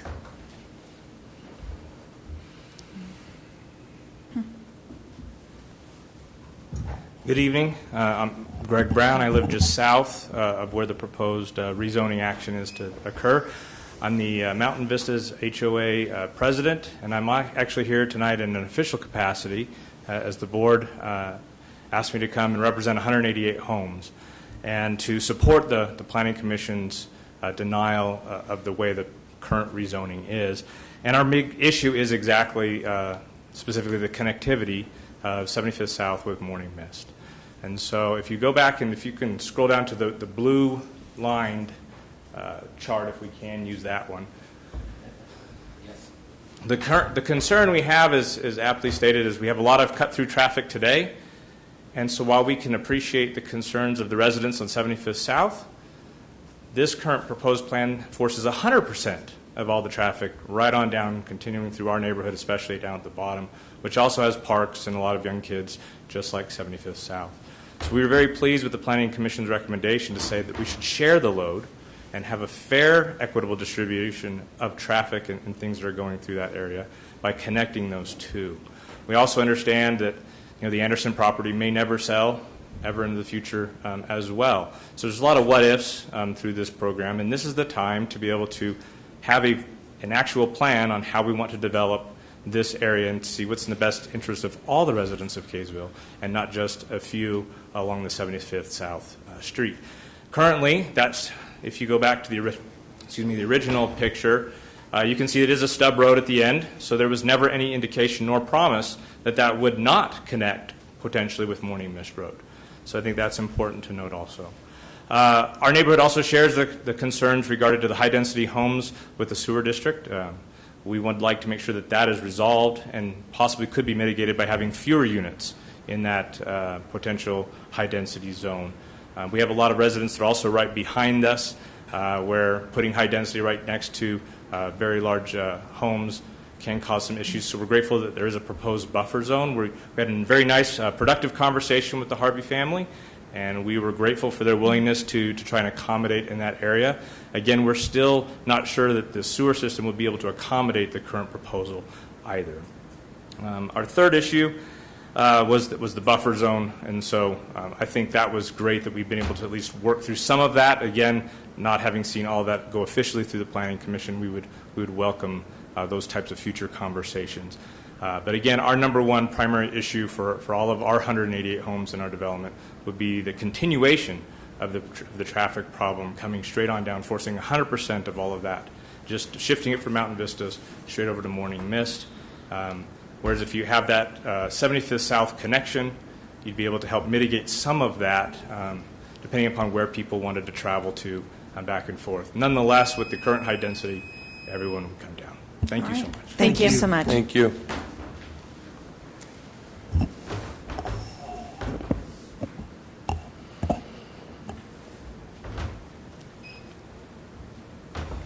Mayor, members of the City Council, thank you for your time tonight. My name is Russ Wilson. I work for Symphony Homes. I'm the development manager for the company. As many of you are aware, we are developing a three-phase subdivision just to the south of this proposed project that we're calling the Preserve. There's a total of 98 lots, and the average lot size in our subdivision is 17,000 square feet. Our company understands that there's a need for high-density housing and multifamily housing in Kaysville, and especially adjacent to busier corridors like 200 North. But we feel that there are some certain commonplace planning principles that should govern design and should be given greater consideration in this application. There are just three that I'd like to mention this evening.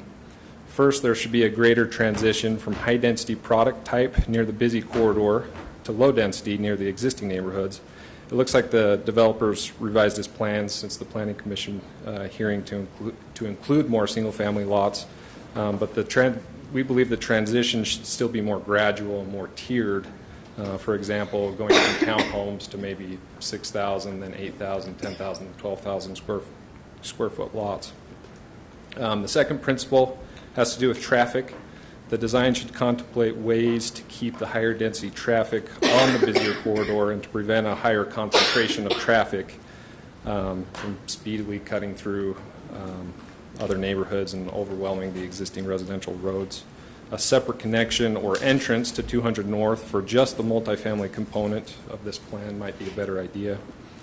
The final principle that we feel is important is for the developer to provide a greater level of detail for minimum architectural design standards, especially for the multifamily product, to make sure it will fit in with the existing neighborhood and be able to fit in with the city's vision for the area. We wish the developer the best of luck on their development and hope that the final design will complement the neighborhood as well as capture the vision for Kaysville City. So thank you for your time. Thank you. Thank you. Thank you.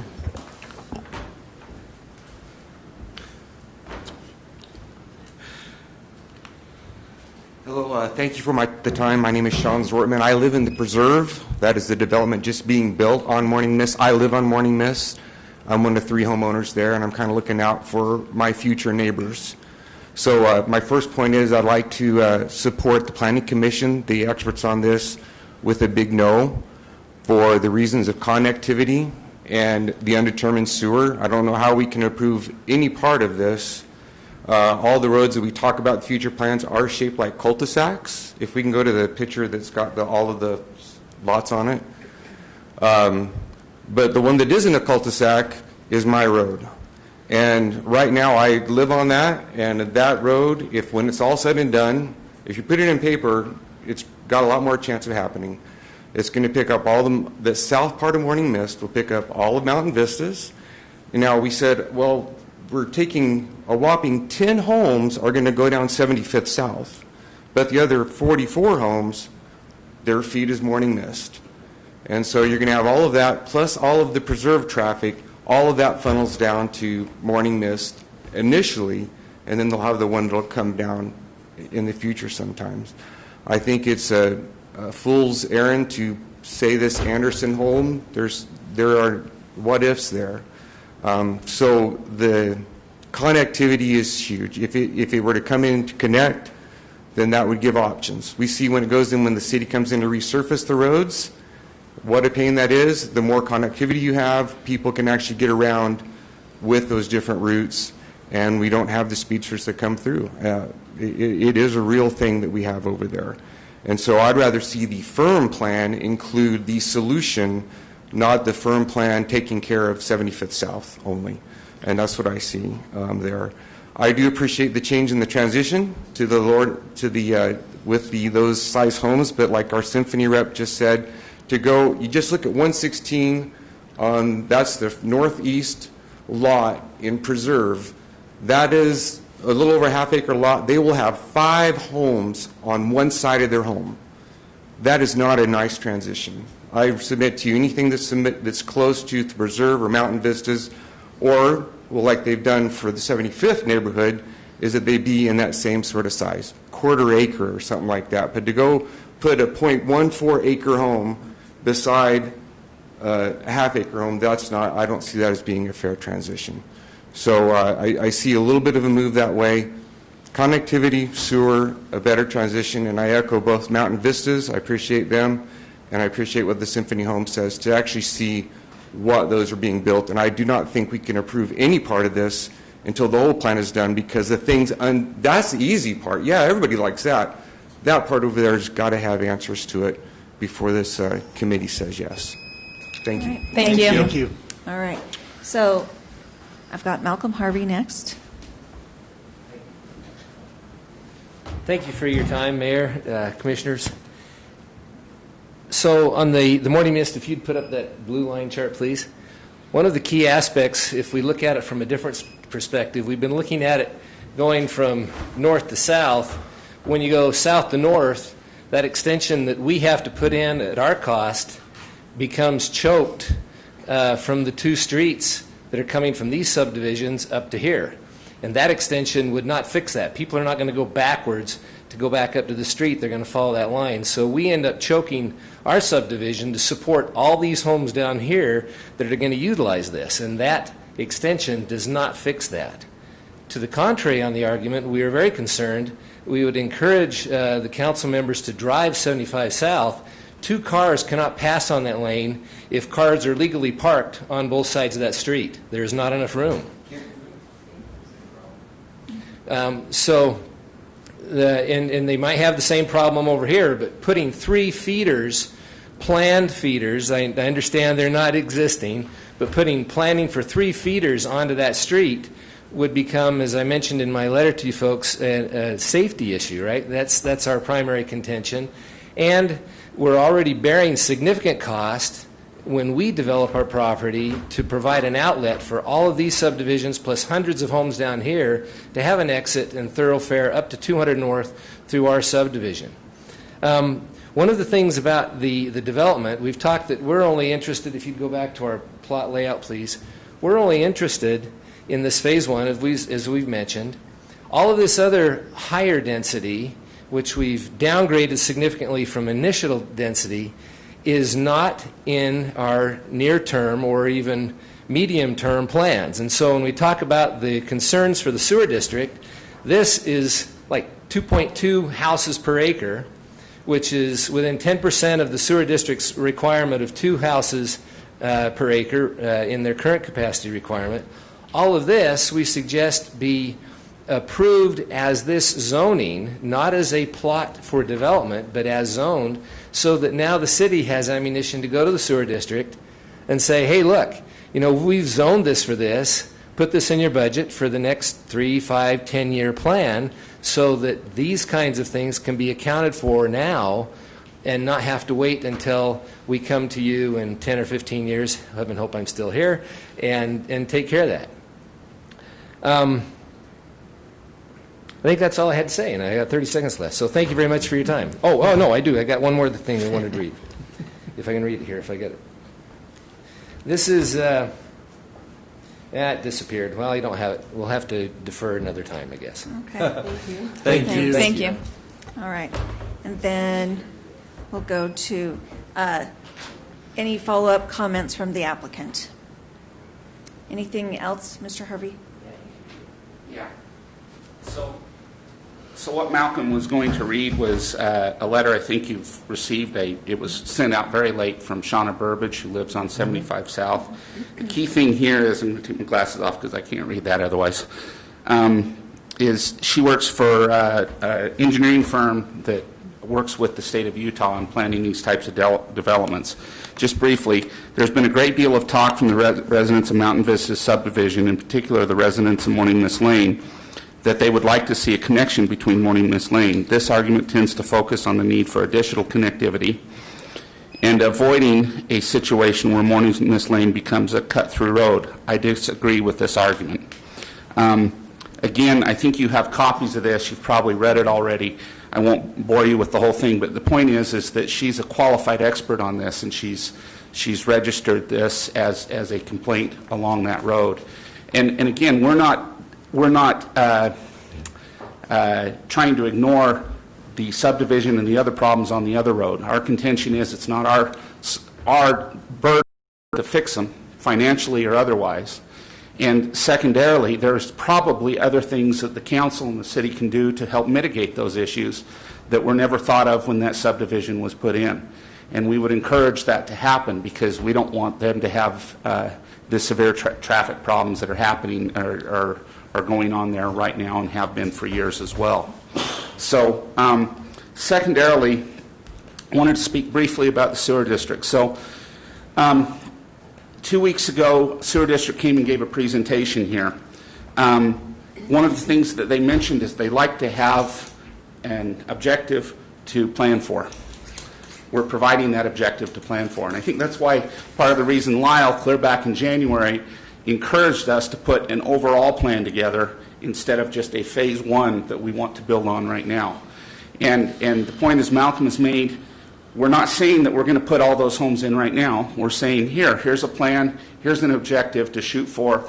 It meets the density requirements, and in fact, for the zoning that we're seeking, we're putting in nearly an acre more open space on this than what has been required for it.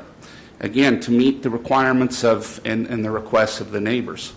I wish we could do it all for free. It doesn't work that way. I've learned that developing this piece of property. It costs money to put this in. It's our money that it's costing to put in. And we're trying to do it in a way that's responsible and applicable to the neighbors as well. I'd like to emphasize this is a preliminary plat approval and a zoning request change tonight. So the gentleman said that we should provide absolute detail. I've been told that quite often a napkin suffices for preliminary plat. You'd have to tell me whether that was true or not. This is a very detailed plan that we're providing here to try and make decisions on. And future final plat approval would have the appropriate detail at that point as well for the zone that we want to build. Connectivity, I echo all the things we've said. We do not want to funnel 3 roads down 75 South. 2 is sufficient, and we nor anybody else can say when Anderson's will or won't build. We've planned for it. So thank you very much for your time. All right, thank you. Thank you. All right, council. All right, let's start with questions. Questions. Late on my thank yous. A question. Councilmember Adams. But I think Councilmember Tran, ladies first. I think mine was more of a comment, so. Okay. Well, that's what I'm struggling with is like I have 9,000 comments. Can I say, like Councilmember Black was saying. Yeah, how do you phrase it like a question? Phrases Yeah. is, Jeopardy. Do you believe? What is? What is? That's What right. is? Yeah. Let's see. For the developer, Mr. Harvey, I mean, it seemed like during the discussion, both you and your brother spoke very commonly about phase one being the most, what you wanted, you know, sort of what you were going for. And I guess my question is, if you had to leave tonight with just phase one approved, is that something that you, as a family, are willing to take? I mean, is that? Certainly it is, because that's our primary objective here. However, providing a plan to the city, it grew on us to provide that overall plan for the future. Our feeling is, based on the history that we've seen here and based on what's going on 200 North, that as time goes on, as councils change, there's going to be a higher demand for higher density here, especially as the connecting road goes in between 89, I-15, and soon-to-be Legacy. If that's the case, we've got an agreement with the city that we're locked into this density unless we seek to change it, but we wouldn't be likely to do that because this is the plan we've approved for right now at the time that might develop. But again, yes, yeah. But our goal and the ask from those that have helped us with this has been to provide an overall plan, sewer district included. I asked the sewer district point blank, would you approve a plan for just phase one? And they said, absolutely not, unless you provided an overall plan. And I said, well, we've provided the overall plan. And she says, doesn't matter. So I was left. I don't know which way to go on this. Yeah. And the bottom line is, we feel we've provided a responsible plan that responds to the needs of the community. One thing I did not mention is, with the phase 2 and 3, we're planning on putting in a 8-foot walkway, pavement walkway, not sidewalk, to meet the requirements or the request. It's not even a requirement to put in on here, and that's stated in the agreement that we've drawn up for that as well, when those are developed. Yeah, and so my question, just as a follow-up, I mean, from my standpoint, I like what you're talking about, putting a grand plan together, but the grand plan to me isn't quite ready, at least in my, for me to approve quite. I see the general plan where it talks about a major streets and road. I see those higher density being along 200 North all the way, and so I still think that there's stuff that could be tooled so that these ones that are at the lower part, as it gradually comes down, as the gentleman from Symphony Homes explained, the tapering effect is able to happen through the ones that are closest to the 200 North are the higher density, and then as it goes down, it tapers and becomes lower density, because I don't think you can qualify a home that's way further down as being on 200 North. I think you have to be on 200 North. And I agree, I think people that are going to want to live on 200 North are going to be high density people. I don't think anybody's going to want to build a half-acre home on a 4-lane road. And so I think it's going to work really well. I just don't think that this necessarily is a plan I'm ready to approve. But phase 1, I like. Mm-hmm. So that's the reason for my questioning, I guess. And so I guess my ultimately is, would you be willing to take phase 1 with the understanding that you will maybe go back to the drawing board, for lack of a better term, on phase 2 and 3 to the Planning Commission and go through that process again with those phases? Would you be willing? I think that would have to be the case at the point that we decided to develop this. If phase 1 was approved, we would have to take what essentially is phase 2 back to the drawing board, so it's redundant, 2, 5, 10 years down the road whenever that happened, and that's the case. The downfall of that is nobody's got anything to plan for, which is the reason we were asking for this. We were asked to provide this overall plan right now. I appreciate all the work you've done. My word, I mean, that's not cheap. So again, just to reiterate something Lyle said, this plan is zoned for this, but it's capping the density at a much lower level than what the zoning would require in the agreement. So what we're saying we're willing to sign up for right now and agree to with this overall proposal is that we'll cap the density. We'll agree to put that 8-foot walkway in instead of a sidewalk with the bumpity bumps as you ride your bike along it. We'll agree for those kinds of things, and the exchange and the give on our side is we're capping the density much lower than what we would be allowed to use under that zoning, despite the houses that could. And how this is preliminary plat, final plat, whether this is moved over 10 feet or turned sideways, final plat will determine that at the time that those are developed, if the zoning was approved for it right now. Mm-hmm. So, does that answer your question? Yeah. It was a long answer, but... No, great. Yeah, thank you. Councilmember Tran, did you have something? Well, I was just going to talk about a question I asked Lyle. Does that count as a question? Yes. Ask him again. Lyle, okay. So my question for Lyle was about the sewer district, since Jill came and presented last time to us. And we asked, what's the process in making sure that the sewer signs off on it? And so he pointed me to our ordinances, and you can, I guess, restate what you said. Yeah. Just so that people understand there is a process, the sewer district is involved. It's not that we just approve stuff and then say good luck. See if I give the same answer or not. So the section of the ordinance I sent back to Councilmember Tran is from our subdivision process. So as part of the review of the subdivision, it's a requirement that those who provide utilities to and service the subdivision sign off on their specific components. So the sewer district, for example, would have to approve the design of that system, therefore accepting the capacity when it gets to that point. And our ordinance currently requires that be the case. Yeah, thank you. That helped clarify a lot. Okay. I just wanted to make sure that everyone understood that. I appreciate that. All right. Questions? Other questions about this? Councilmember Barber. I guess my question is for you. I think the first, there's so many pieces to this. This is a pretty big project. The piece that specifically came to council was about the connectivity issue. I wonder if we could discuss that issue, because I feel like that's going to pertain to everything else that comes from here. We've had some really good feedback from engineers and city staff that would be really good to discuss here. So, how about I ask a question? Okay. Council, what do you think about connectivity? That's a great question. That is one way to do it. All right. Much better. I have a comment about that, or a question about that. I'm asking. Oh, you're asking me. Okay. Councilmember Tran, what do you think? Thank you. Well, I did drive around over there. I don't live there like some. but it is true. 75 is it seemed so narrow. And Morning Mist?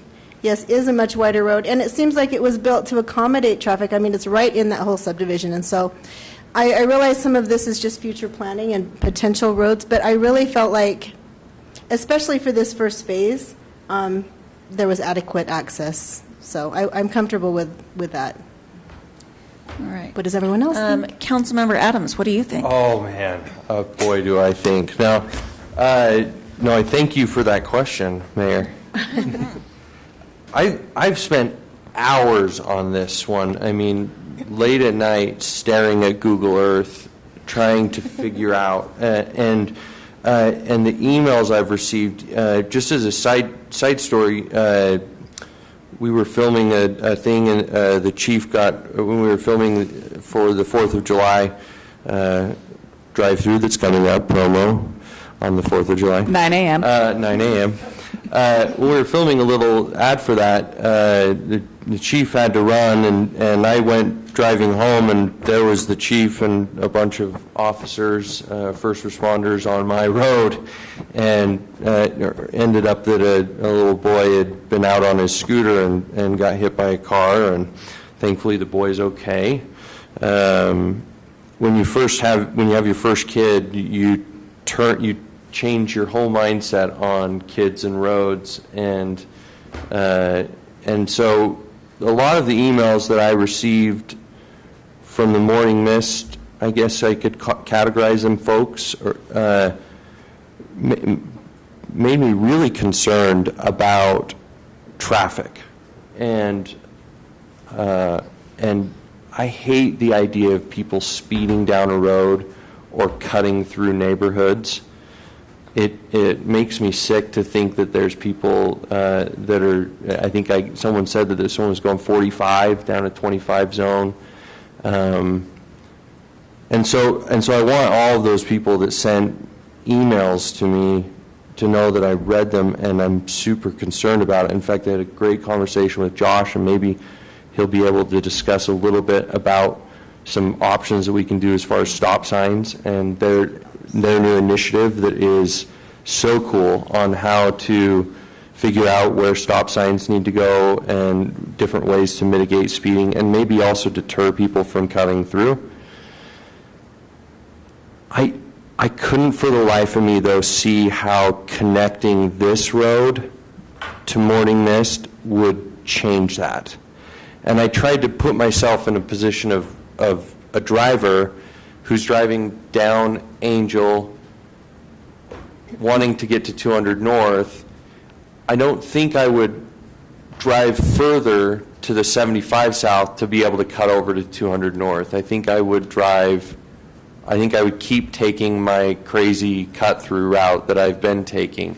So I don't think it would eliminate any of the Angel Street people or the 200 North people that want to cut through to get down, because they're same thing. It wouldn't make any sense for them to keep driving.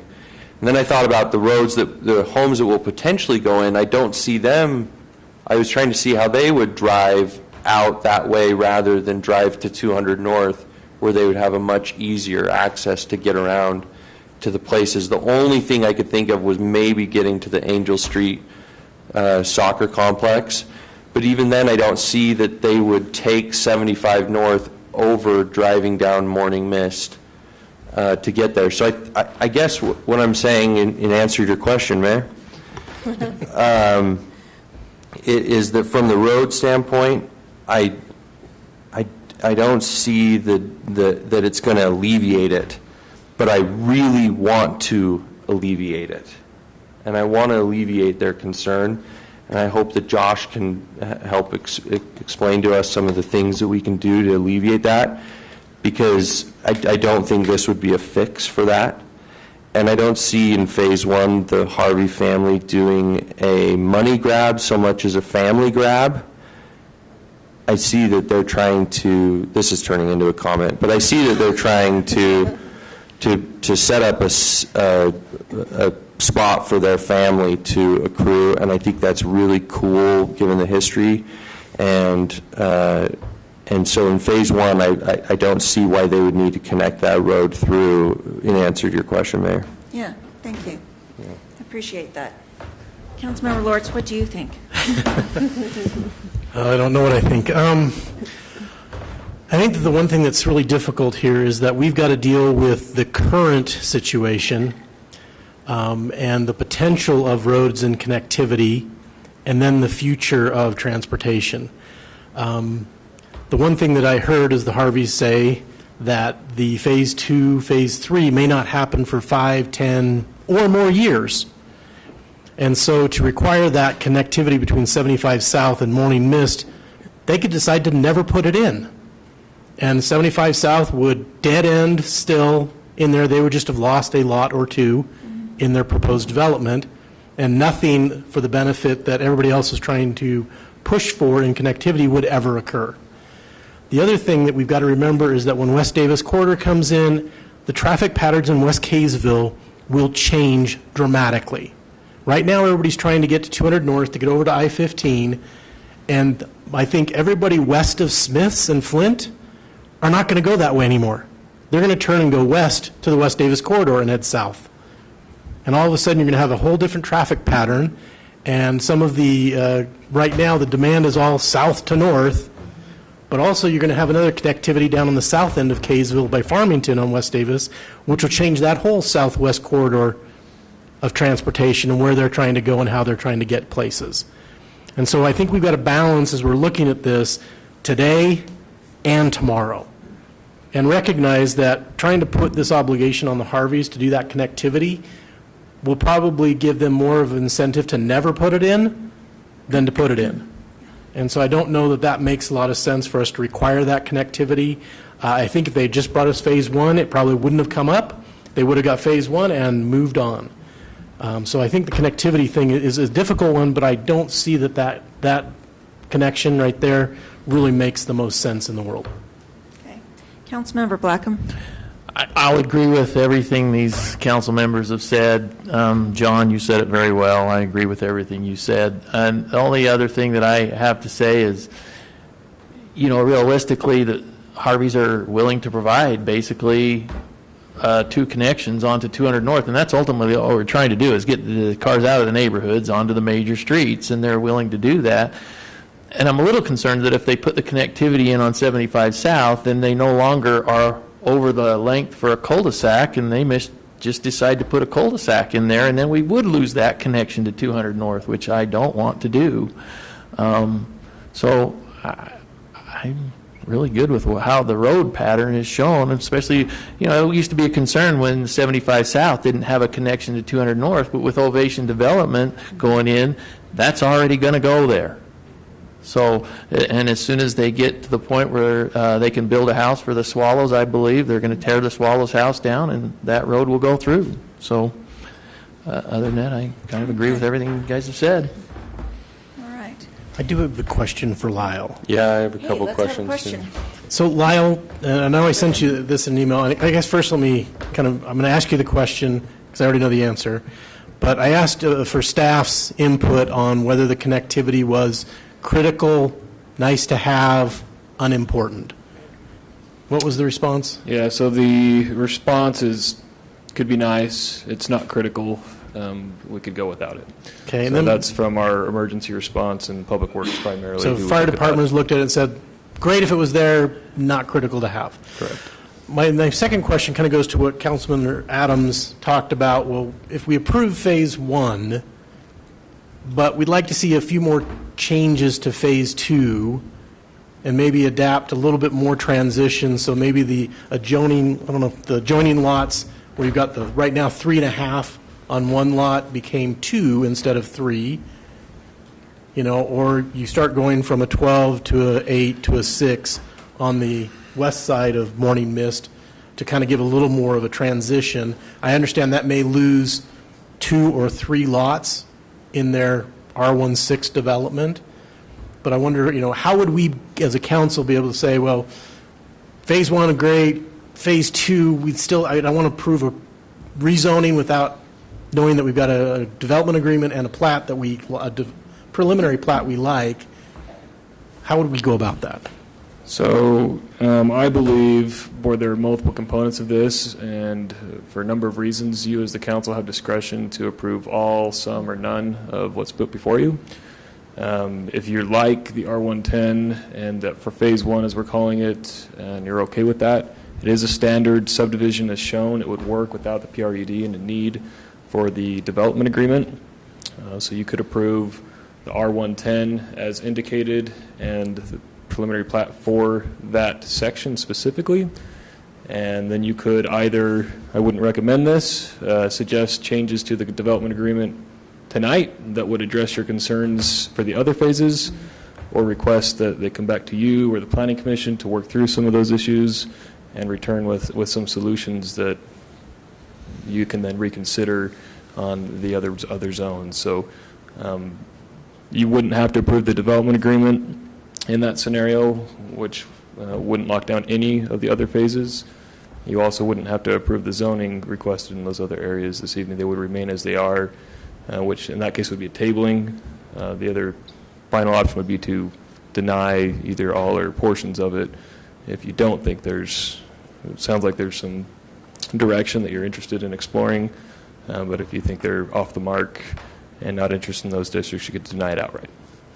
If I could then follow up with a question with the Harveys, then kind of following on to that line of thinking where, the preserve, and I'm very sensitive that the preserve is being developed and there's not a lot of voice here for them because they haven't bought in yet. And so I feel that, they're buying in thinking, oh, it's an R1LD zoning, correct, Lyle? Yes. The preserve, it's R1LD. And so, that really goes down to a 12,000 square foot lot, I believe, in it. That's where I'm a little bit sensitive, trying to protect that they don't all of a sudden find an R16 next to them. And they've got 3 lots next to one. And they're going like, oh my gosh, I got a $800,000, $900,000 home next to a $500,000 home. And they're worried that, it's a bad investment for them. So are you willing to look at a few more little tweaks in those other phases? Sure, we're willing to consider a lot of things here up in these. And again, if we walk away tonight with the R110, the phase 1 approved, and we come back at some future time, whether it's in 2 weeks or 2 years, to revisit the other zones, that's fine. We can do that. Again, we proposed all of this based out of providing planning, so it wasn't necessary for us to do it to go forward with our plans as a family. It was an enticing, good idea for us to provide planning moving forward with the rest of it. So yeah, whether we move forward, I guess speaking just off the cuff here, I wouldn't feel a particular need to come back in 2 weeks or 2 months on the rest of this and justify it because we have no plans to develop it right now. Right. I would suggest that we come back at the time that we are going to develop it and provide that plan. By then this will be filled out and we'll be talking to those neighbors.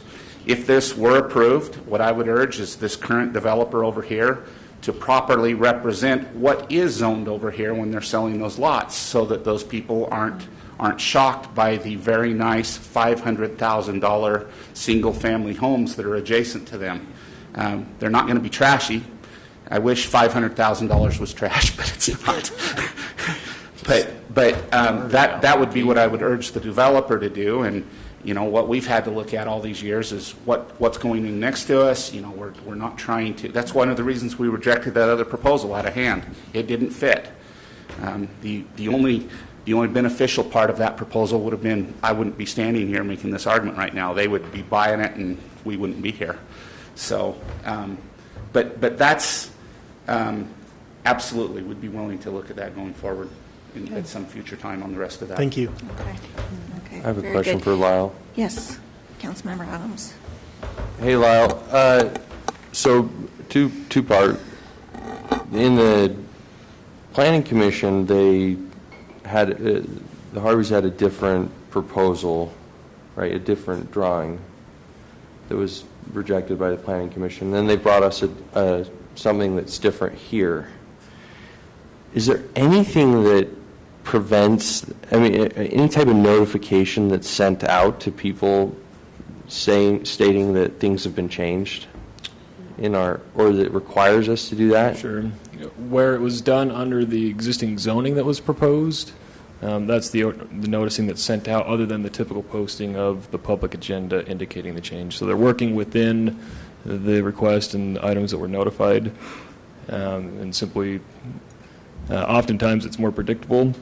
The Planning Commission may request something very specific, and you would expect a change here at City Council. Right. And that's just part of the process. So in this case, other than putting it on the public meeting agenda and notice, that's what that's their chance to see the change, but that is appropriate. Yeah, I'm just trying to see if that's a flaw in our system. I mean, do you see it as a flaw in that it could go both ways? Somebody could go to the Planning Commission requesting R16, but say, you know what, though, we're going to do 9,000 square foot homes. We're going to have one home that's 6,000 square, or 50, whatever it is. And then they switch it. It's still within the same zoning, but they've added 20 homes or whatever, and it comes to the City Council as something that had been approved. Do you see what I'm talking about? Like, I mean, I understand that it's going in the opposite way, this way, where it's become less dense, but I feel like there is some issue there, Nick. I mean, Yeah, there is certainly. If you're going to increase density, I think that's certainly an issue, a noticing issue, that the city would have to renotice that. That's a substantial change. However, if you're going from dense to less dense, because you're allowed in the zone and you're going less than what you would, right, or less than what was proposed, I guess the presumption is it's less impactful. So we don't have to notice in that circumstance. But otherwise, we would have to notice? I mean, that's kind of my question. I know this is kind of off the... No, I mean, it's just a concern to me because we've had 2 in a row now where they've been denied at Planning Commission, but have still come to the council. I emailed a lot of these folks back and said, what do you think about the new plan? Because I thought, man, this is looking better. And they all said, what new plan? And so, I mean, I think a lot of people's impression is that, well, why would it go to the Supreme Court when it already got denied at the lower court? Sure. Or when it got, whatever. Yeah. You know what I'm talking about. I'm following you. And so, I mean, I don't know, maybe looking to the future, I just wonder if there needs to be something in place where if something does get denied at Planning Commission and it does come before the council, that those people need to be re-notified. Yeah, I think that would be, and Nick can reaffirm this, there's the minimum, and then as the council, we would simply follow your direction. If you feel we need to do more, we're always willing to do that as staff.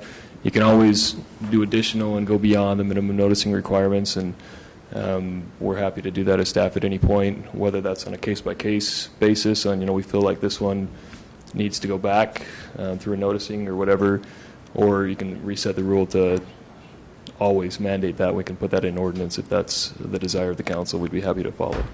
Well, maybe another date we'll deal with. I mean, that's just going to be on the top of my list to get that changed because I just don't like it. I don't like how it gives neighbors the false impression that the next time they see it, it's going to come before the Planning Commission, that they'll have a chance to look at it again. I think, in my opinion, it gives the false impression. Second question, how close is Phase 1 to R1LD? Well, so I believe it was Mr. Harvey Malcolm that stated it as 2.2 units an acre. But an R1LD can be a true 2 units an acre. So the difference between the two, there's a variation even in this proposal on lot sizes. There's at least one that's under 14,000 square feet in size, and so had to go up to the next zone, which is an R110. So density, they're extremely close on what could be allowed in an R1LD. An R110 allows lots as small as 10,000 square feet. An R1LD allows for lots as small as 12,000 square feet. So in the case of these particular proposals and properties, the setbacks, height are the same. I'd have to go check the ordinance. Right. I think an R110 can have a slightly smaller lot frontage. And I think the proposal is very similar. An R1LD is typically 90. I think it drops to 80 feet in an R110.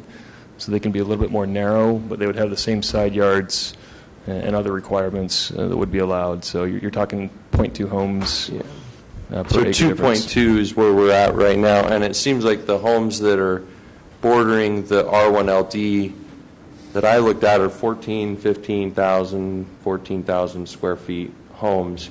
So they would fall, to Symphony's point, they would fall within the similar guidelines that they're building right now. Yeah, I think it's a bit subjective, but ultimately they're very similar, I believe. Okay. Thanks, Thanks, Lyle. You know, along those lines, I think that maybe something that might be beneficial to do is I would really like the Planning Commission and Council to sit down and, you know, let's have a discussion. Yes. Let's, you know, have a meal together and just talk some of the things out that we're starting to notice. And it's an excellent suggestion. Yeah, because when, you know, he's saying that they liked the overall of that first one, I'm like, what? I mean, we just had the sewer say 2 units per acre, and you guys like that? I mean, and no offense to anybody, but the Harvey family, but, you know, so yeah, that's a great suggestion. Yeah, so that's when things calm down a little bit and we can have, can I ask our chair, Wilf Summercorn, to come forward for a minute? Looks like you had a comment. Yeah, I kind of was getting itchy feet back there a little bit. First of all, to your suggestion, Mayor, I think that would be great to get together with the Planning Commission and the Council and talk about some issues and things, particularly when we're going into this general plan update. Agreed. I think that would really be a good time. And this sewer issue is certainly one of them that we really ought to talk about. And invite the sewer district to that discussion. So, yeah, I think that would be great.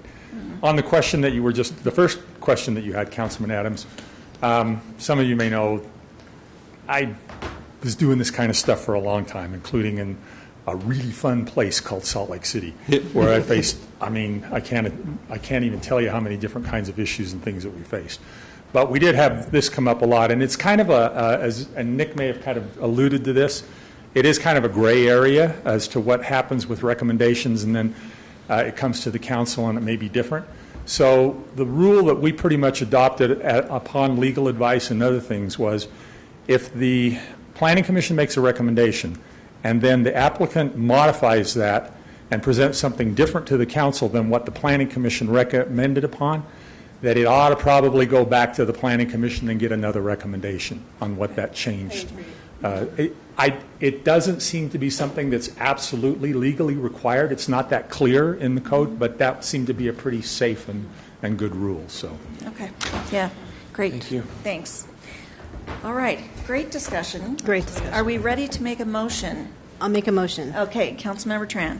I will try to make a motion. Okay, I'll make a motion that we approve the request to rezone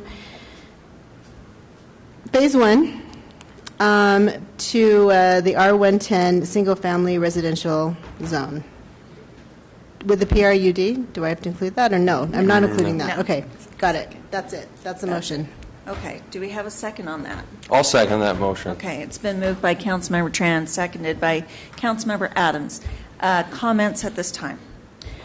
Councilmember Blackham first. I'll let her go. She's got. Okay, Councilmember Tran. My only comment is just kudos to the Harvey family, really. I think that you guys have done so much work to put together a plan. I appreciate that you took the advice of the staff to put together your master plan. I think it helps all of us see where you'd like to go with this. And it's great because you've got so much property and we can see what you want to do with different pieces of it. I'm impressed with the fact that you truly have reached out and tried to listen to the advice and the direction that you've received, and that you're willing to invest your time and make this again your home, and make sure that it's something that's going to work for the city. So I really appreciate that, and also being flexible with what we're recommending here or what we're approving potentially. Thanks. All right.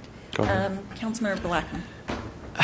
You know, I like you, have really tried to do my homework on this one, and I did go down to the sewer district today, and I did talk to them, and I says, what would you be willing to approve on this property at this time? And they says, they have 14 acres in there, we'll approve 28 connections.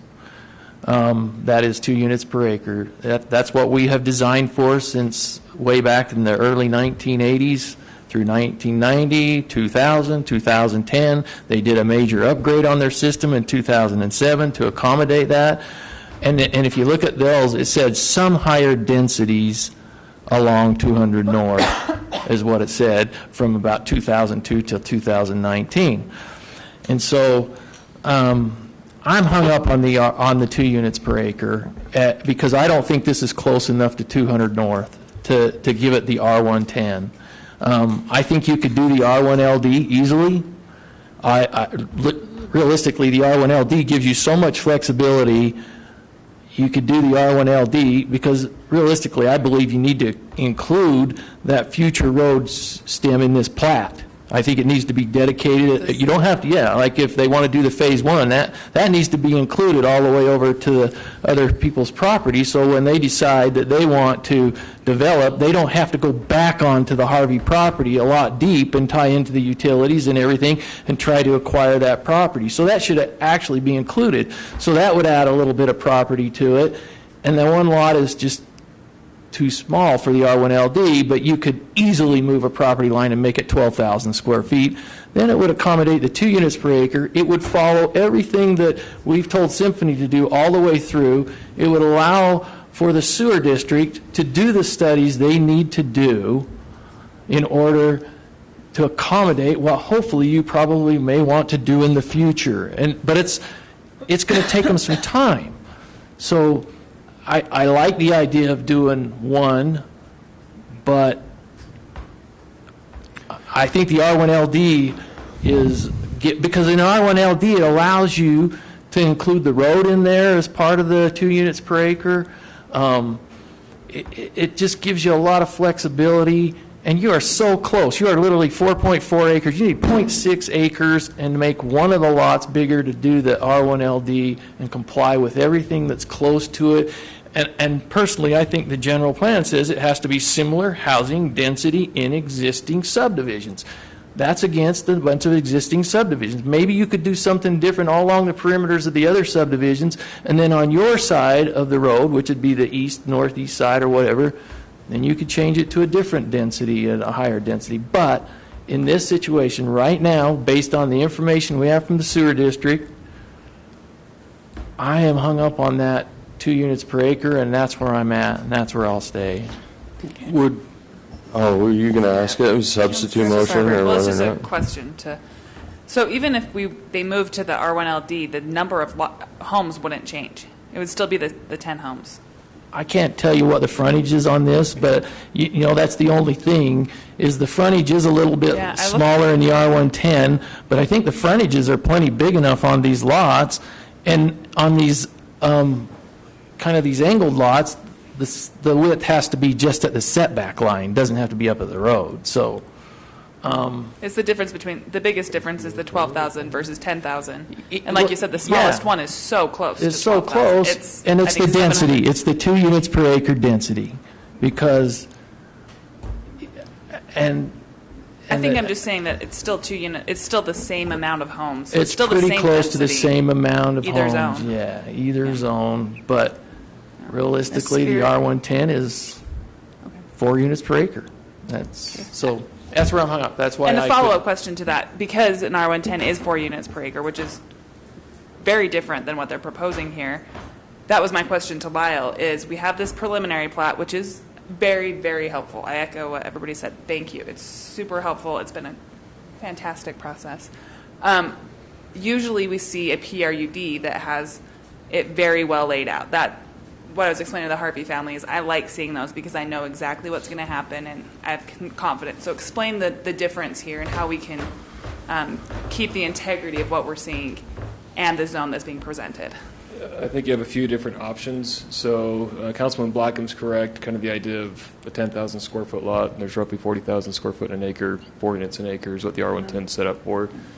Where you have some safeguard in this, that it's not going to get carried away in the type of density, is the road is not included in part of that calculation, where within the R1LD it would be. And so that partly brings them together in proximity of how it can be developed, even if they were to try and change things. Based on the layout, the lot frontages and things, it's going to limit how many lots they can put into it. So there's some assurance without a PRUD that it's not going to change much based on that layout and what you're given as a preliminary plat. If you're not confident in that and you like the idea, you could request they come back with the R1LD. That may be an option if the family's willing to do that. That would require changes to their lots. You could, as a condition of your rezone, limit the number of homes they could put in that specific subdivision. And I think you could do something that specific at the consent of the property owner without having a development agreement crafted on the fly to do that. But I think you have that power as the council to place conditions on a rezone before granting that.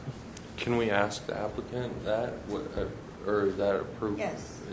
I mean, what is you're listening to this as far as R1LD, where it may be exact same, but just Well, I think so that the question all really should be just, if we do the R110, are you willing to take a limit to, as you've shown Yes. with the lots there? Yes. Because that's We're willing really to sign up for those lot lines, the whole I mean, works. I don't, I have comment, but I Yes. don't want to I jump.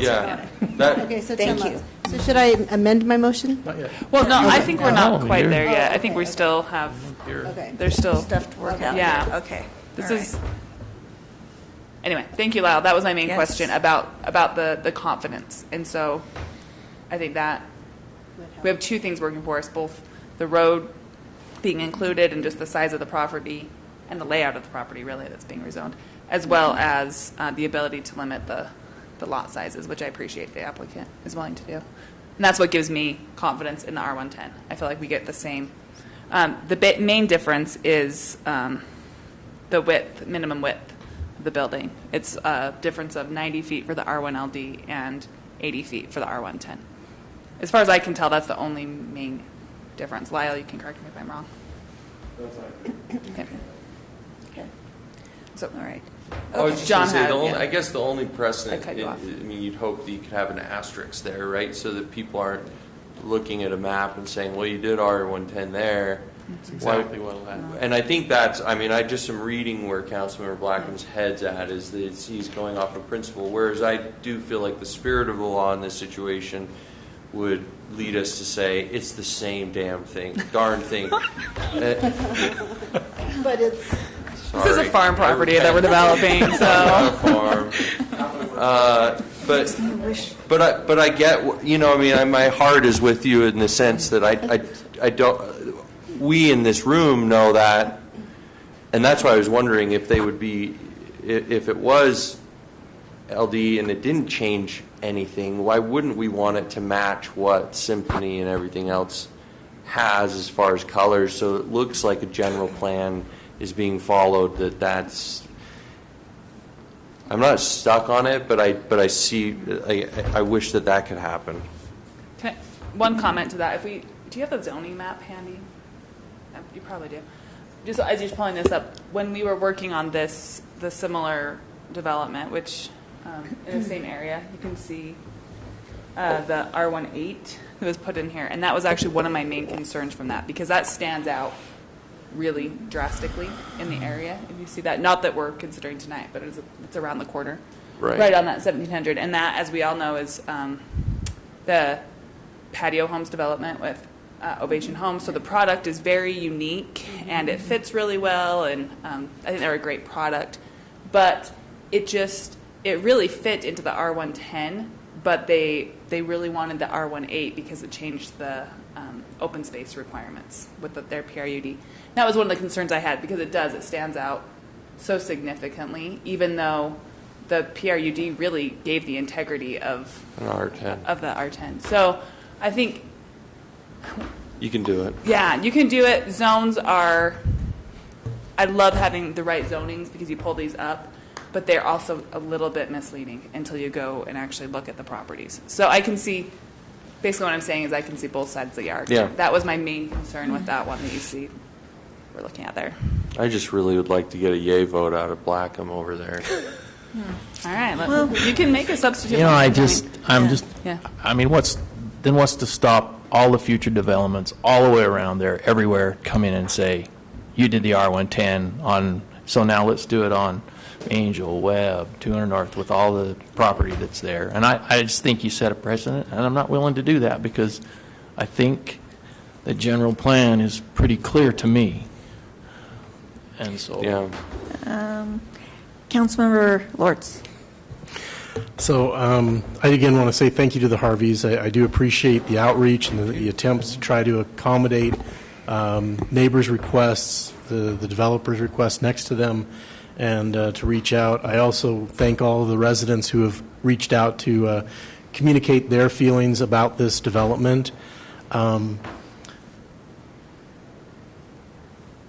guess I'm gonna say I don't know that I am as strict about the R1LD because we've got R114 stuck in the middle of RAs.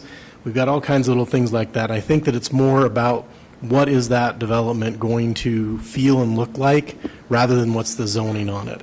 And the open space that can be developed around this is the Anderson's property on 200 North between the R18 and this, and that's it.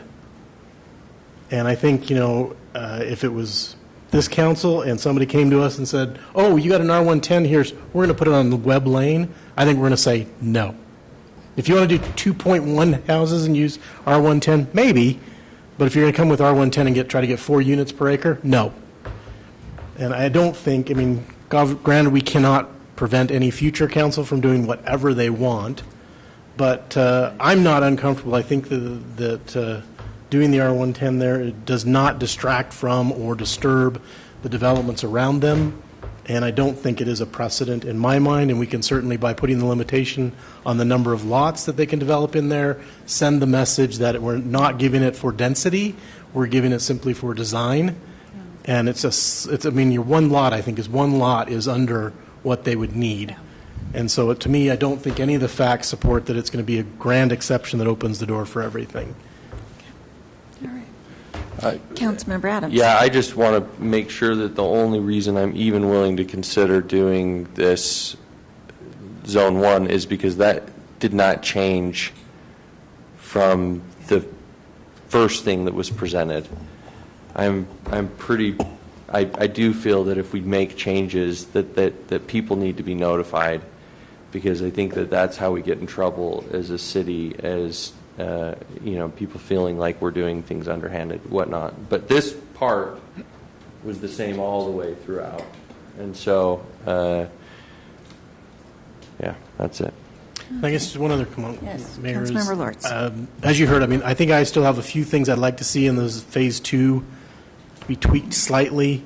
I think we can find a place in there. I do still have the same concerns Councilman Blackman has of, a little extra density does not mean that we can now start taking 10 acres and making it high density and going 600-700 feet off of Angel or off 200 North to try to create higher density.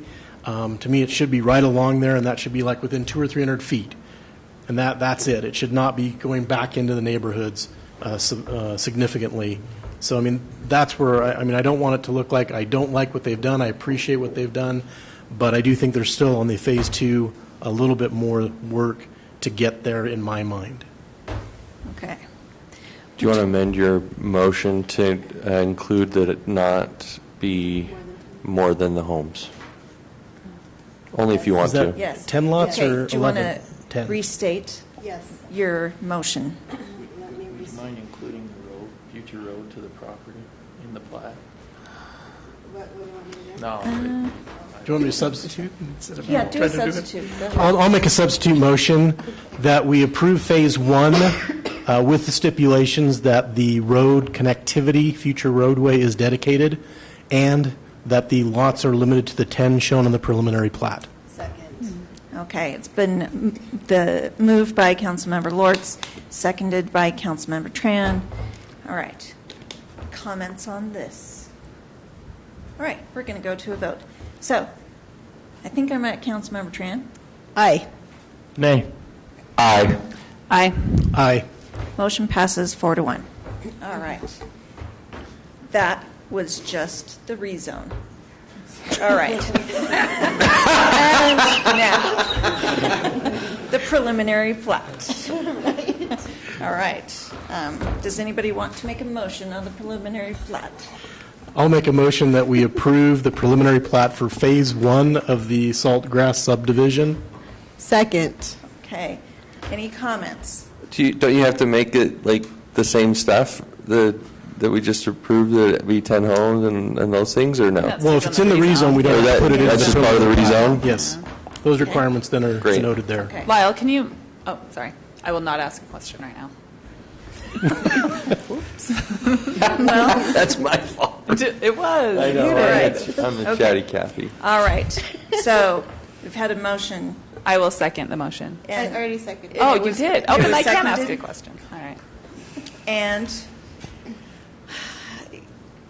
go ahead. All right, ask Lyle, a question. just restating, the preliminary plat that we're looking at is exactly what we're looking at here with the only Phase 1 put into it.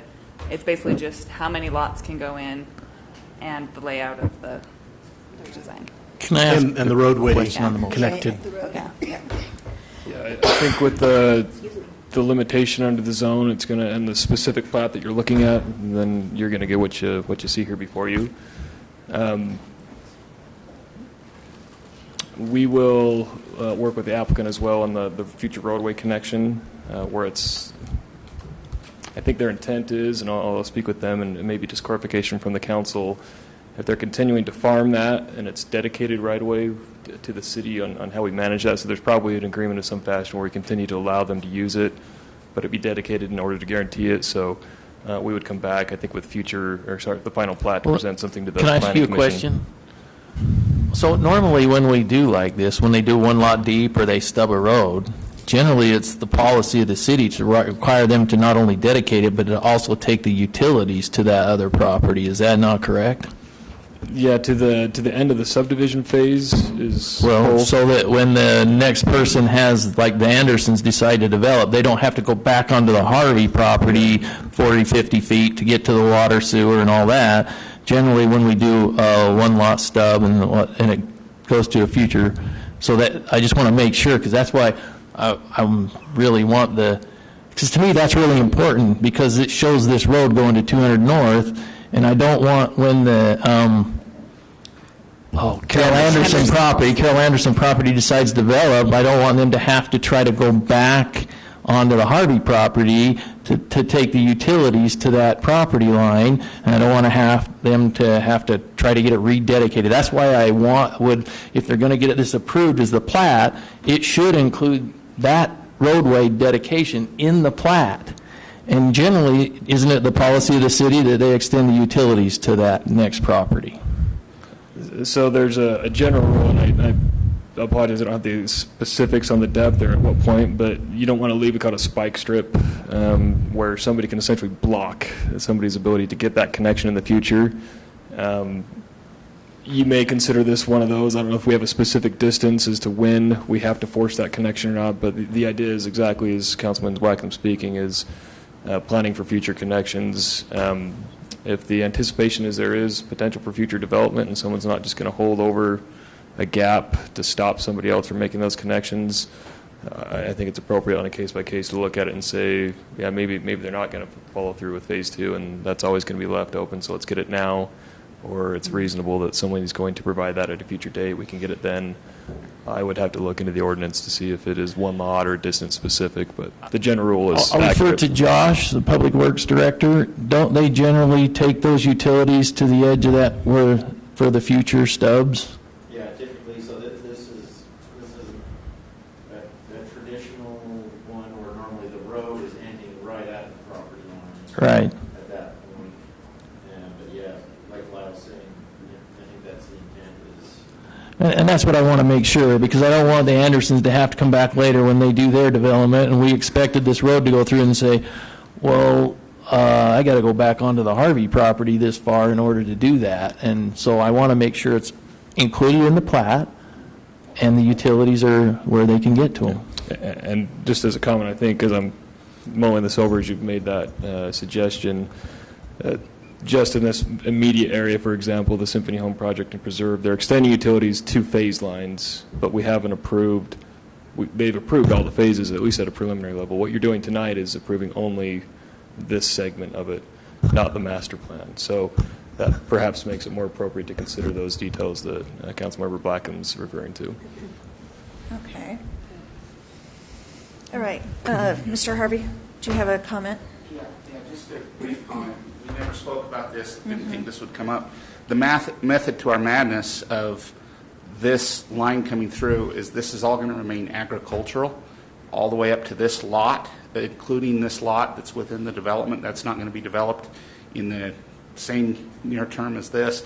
In order to keep this green belt, the rule is with the county for green belt, independent of the city zoning, we have to have single owner, continuous access, uninterrupted agricultural ground to keep it in green belt. That's a county rule. Otherwise, we're having to pay a lot of money, both in terms of back taxes now when we're not ready to develop and build on that property, while it's still agricultural property. So this was designed this way to do this. Again, the planning of the entire development was intended to push this and put it as part of that agreement, that it goes through that. And that's the trade-off of the overall development not being approved. And I guess my issue with that is if it's not included in the plat, then that would be a permanent cul-de-sac that's more than 600 feet. That would be a violation of the ordinance. Well, and what we were told is that putting this not as a permanent cul-de-sac, but we had to put a turnaround for the fire engine. Yeah. We talked to the fire chief, and that was designed as a turnaround, again, with this road there as I think I agree with that. I'm just trying to make sure that that future right-of-way is dedicated with this plat so that there's no issues in the future and extending the lines. You can still farm over the top of it. You'll still own it. It'll just say that it will go dedicated to the city when the Andersons develop, you know. Yeah. Extending the lines now might be a problem with farm property. You cut into a line and for whatever reason on the farm property. But as far as us agreeing to as part of phase one that goes through at some point when it's needed to, sure, we'd be happy to add that into that. And between preliminary plat, if the council chose to approve that tonight, and final plat, we could get together with the Harvey family and record some form of agreement that would keep the ownership with the Harvey family so they can avoid that green belt issue and other issues, but would also protect this from becoming a spite strip in the future that they held over. Okay. Not that they would, but that the Andersons were at peril. Always get it you never in know writing. who's going to own it in 10 years from now, you know? But when it's got to be there, because that's part of what this is being approved as, and I don't... So it sounds like we're trying to do a little development agreement with this. It probably wouldn't be exactly a development agreement, but just a future purchase option, or some kind of agreement that they would agree that when the city required it or the Anderson property developed or something reasonable. I mean, I'm developing on the fly, but they would agree to donate it, to dedicate it at that point. Okay. Okay. All right. I've forgotten where we're at.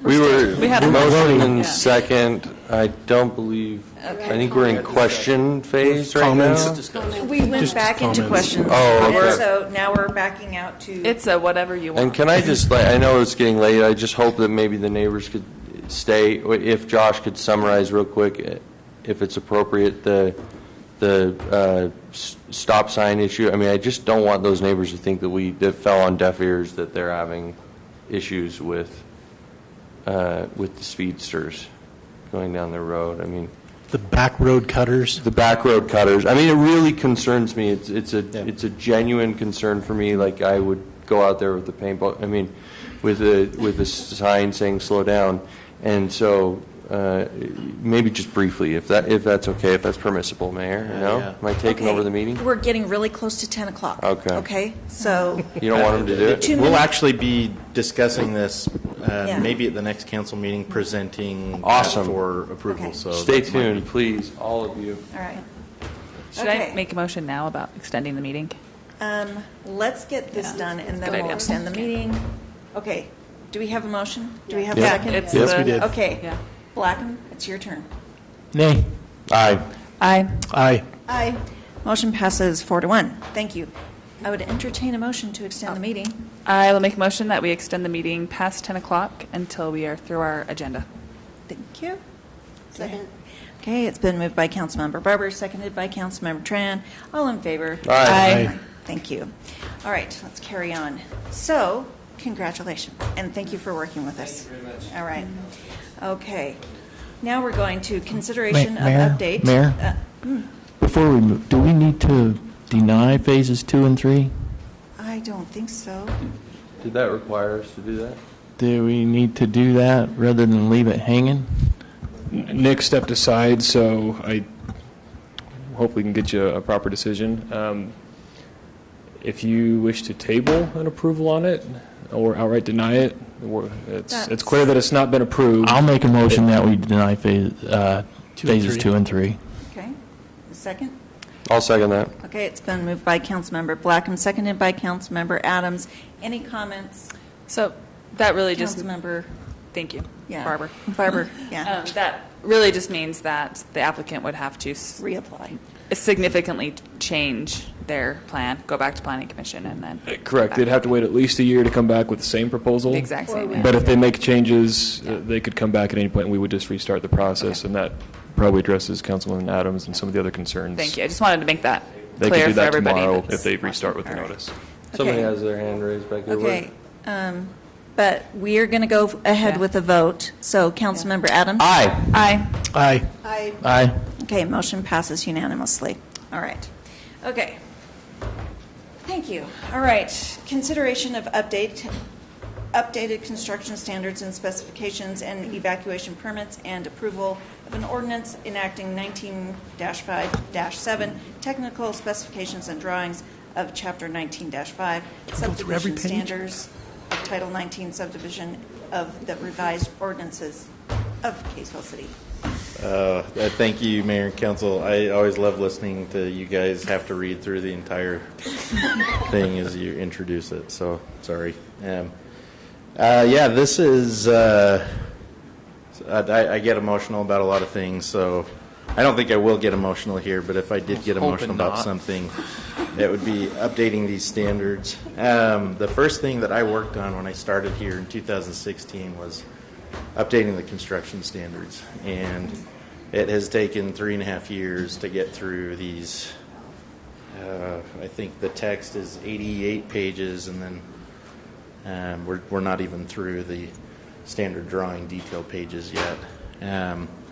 It has been the culmination of a lot of discussion with current and former city staff, engineering consultants, other agencies in other cities, the state.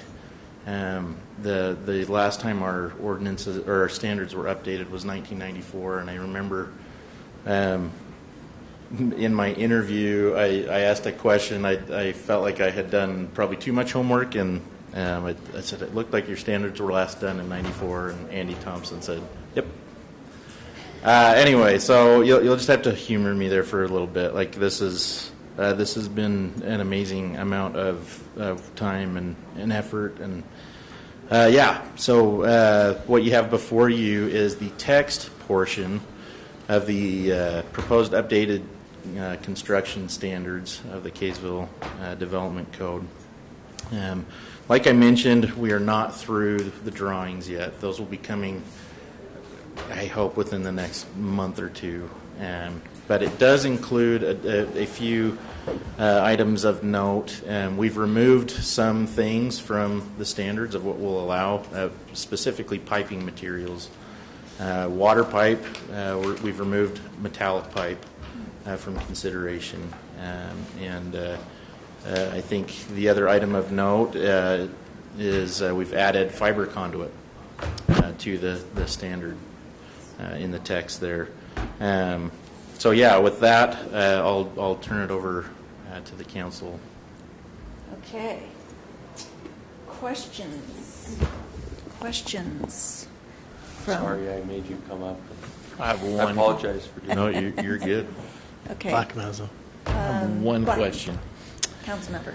So I appreciate what you guys have done, and these are truly living documents. Absolutely. You learn, you learn from changes or whatever. We're not waiting until 30 years down the road to right, do this and again, in a week from now, somebody could come up with something different, and you could change this. And it's a living, working document. And I should probably make mention.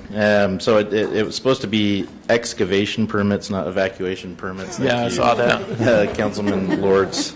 The excavation permit is separate from the standards. I liked it the way it was. Yeah. I preferred it not to change. Really spice things up. But with the excavation permit, just to clarify, that wouldn't be adopted by ordinance, but we would be seeking some input from council, trying to get that approved, have it be a council-approved document, whereas now it's just a piece of paper that we've written on. So this isn't, you don't want to adopt the excavation permit with it? I don't currently have it written as adopted by ordinance. I think we can. Okay, all right. Then I don't have a question. Okay. Okay. Yeah. So, but I think we would like to see approval of the excavation permit, some of the changes. And the reason it's together in one is the standards reference the permit, and the permit references the standards quite heavily. I don't even know if I've done that, if this is quote-unquote kosher. Then I'll ask you the question. Yeah, the only please. question I have is, it says, if you cut a road within 3 years of a brand-new road, and you know how I feel about, because you have more money means you get to do things. Right. What is the reasoning for doubling the bond if the road is less than 3 years old? I mean, it goes from a $1,500 to a $3,000 bond to cut the road, and I just want to know why. Because you pay more money, you get to cut the road. So as we had first proposed it, it was proposing it as a double fee, and in our first meetings with you and a few other people earlier this year, and the decision was, let's not double like non-refundable portion. Let's double the bond, and the intent there, as we've taken a lead from other cities, is you've got a very valuable new piece of infrastructure, and at the very least you're driving home to a developer, to a contractor, that the utmost care is going to be taken with a new piece of infrastructure, keeping good condition new item in good condition, in new condition. The rule of thumb that LTAP recommends is these utility trenches, these cuts in the pavement, reduce remaining service life, the RSL, of a specific area by as much as 5 to 7 years. And we're wanting to avoid that at all costs. So that's really the intent. Is we've taken a lot of time and money and consideration in a new location, and we're trying to avoid we're trying to avoid altogether cutting into those roads in that period. But if it doesn't work out that way, rather than taking a hard moratorium cut of, well, that's really tough for your financial situation or whatever's going on, we're saying, gosh, please don't. Let's avoid that at all costs. But if there is no other way, then just trying to kind of safeguard against potential issues. So, yeah, that was the intent there. We kind of took a lead from Layton City and Syracuse City in that approach. So, thank you. Yeah. Okay. Any other questions? Excellent. I'll entertain a motion. I'm not reading that thing. Okay. He swears. I'll second He it. says he's not I'm not reading it. Do you want to know how to do it quick and easy? I move that we approve action item F as outlined on the agenda. Oh, snap. I second it. Okay. It's been moved by Councilmember Lords and seconded by Councilmember Adams. Any comments? No, great. Councilmember Adams? Great job. To you, voting. Aye. Aye. Aye. Aye. Aye. Okay, motion passes unanimously. Okay, and now we're on to water quality discussion, also Josh Belknap. Yeah. So this is a difficult thing for me to discuss. I've talked with a lot of people, elected officials, staff members, and otherwise about this. And I think the first thing that I'd like to touch on is, I don't want to beat a dead horse, but this is not just a water issue. This is not just something that's unique to me, and I very much love and value the people that I work with in the other departments. But with that said, I feel a very distinct need and obligation to be frank about the water situation. I feel that's my responsibility, to at least share the information, have the discussion, and seek your direction, your advice. But as I've mentioned in the staff report and in some of my communication with you all, we have an amazing group of people in Public Works, and to specifically highlight tonight the work being done in the water department. And I've brought with me the water manager, who I've told him to his face he's a tough critic, but he's a good human being, and I love Jared Tubbs, and I think this issue, Jared is a pretty easygoing, jovial guy, and I think people have noticed things are starting to weigh on him. I think things weigh on a lot of people, but I think we're at an important point in the city where we are seeing a lot of good things happening with the water department, and I hope you had a chance to see the charts that we had shared on a lot of the good things that are happening. But we are struggling to keep our heads above water as growth continues, as things get older. We have got pretty creative with people's responsibilities and shifting things around. We have updated our meter infrastructure, and that has helped drastically in a lot of ways, but we still find ourselves feeling like we're fighting a losing battle, and we're in a situation where there is little to no room for error at this point with the state that we maintain our water quality. And I don't mean this to cause alarm, because our drinking water meets and in a lot of ways exceeds the standards set forth, but we want to stay in front of issues. We need help, and really that comes down to needing help in the field with boots on the ground, taking care of maintenance items and water quality efforts. And I know that there's been a lot of discussion prior to this item and leading up to this item about that need that exists in other departments, and I absolutely agree with that, and I respect those individuals. But yeah, I've had communication with various people, and I'll kind of push that in the council's direction at this time. Is we need help, and we felt like we were in a really good position heading into budget preparation. It looked like the stars are aligning, and we're not the only ones in this situation, not even just within the city. Residents, businesses that this pandemic hit, and we're struggling trying to figure out how to proceed and what to do going forward. So yeah, with that, I'd love to receive some feedback, questions that you might have. Yeah, I have a question. Please. Okay, so how many people do you need?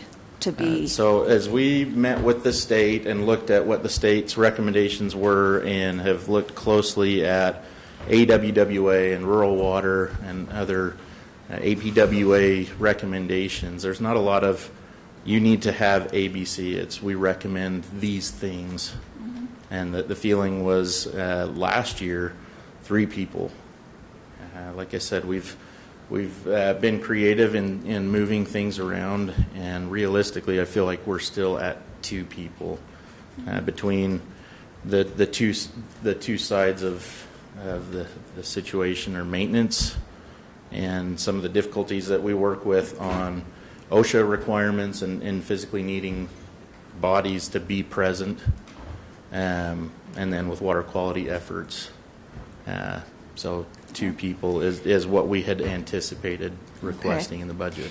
And I want to be very clear that one of the primary responsibilities of a city government is to make sure that the water system works and is well maintained, and because on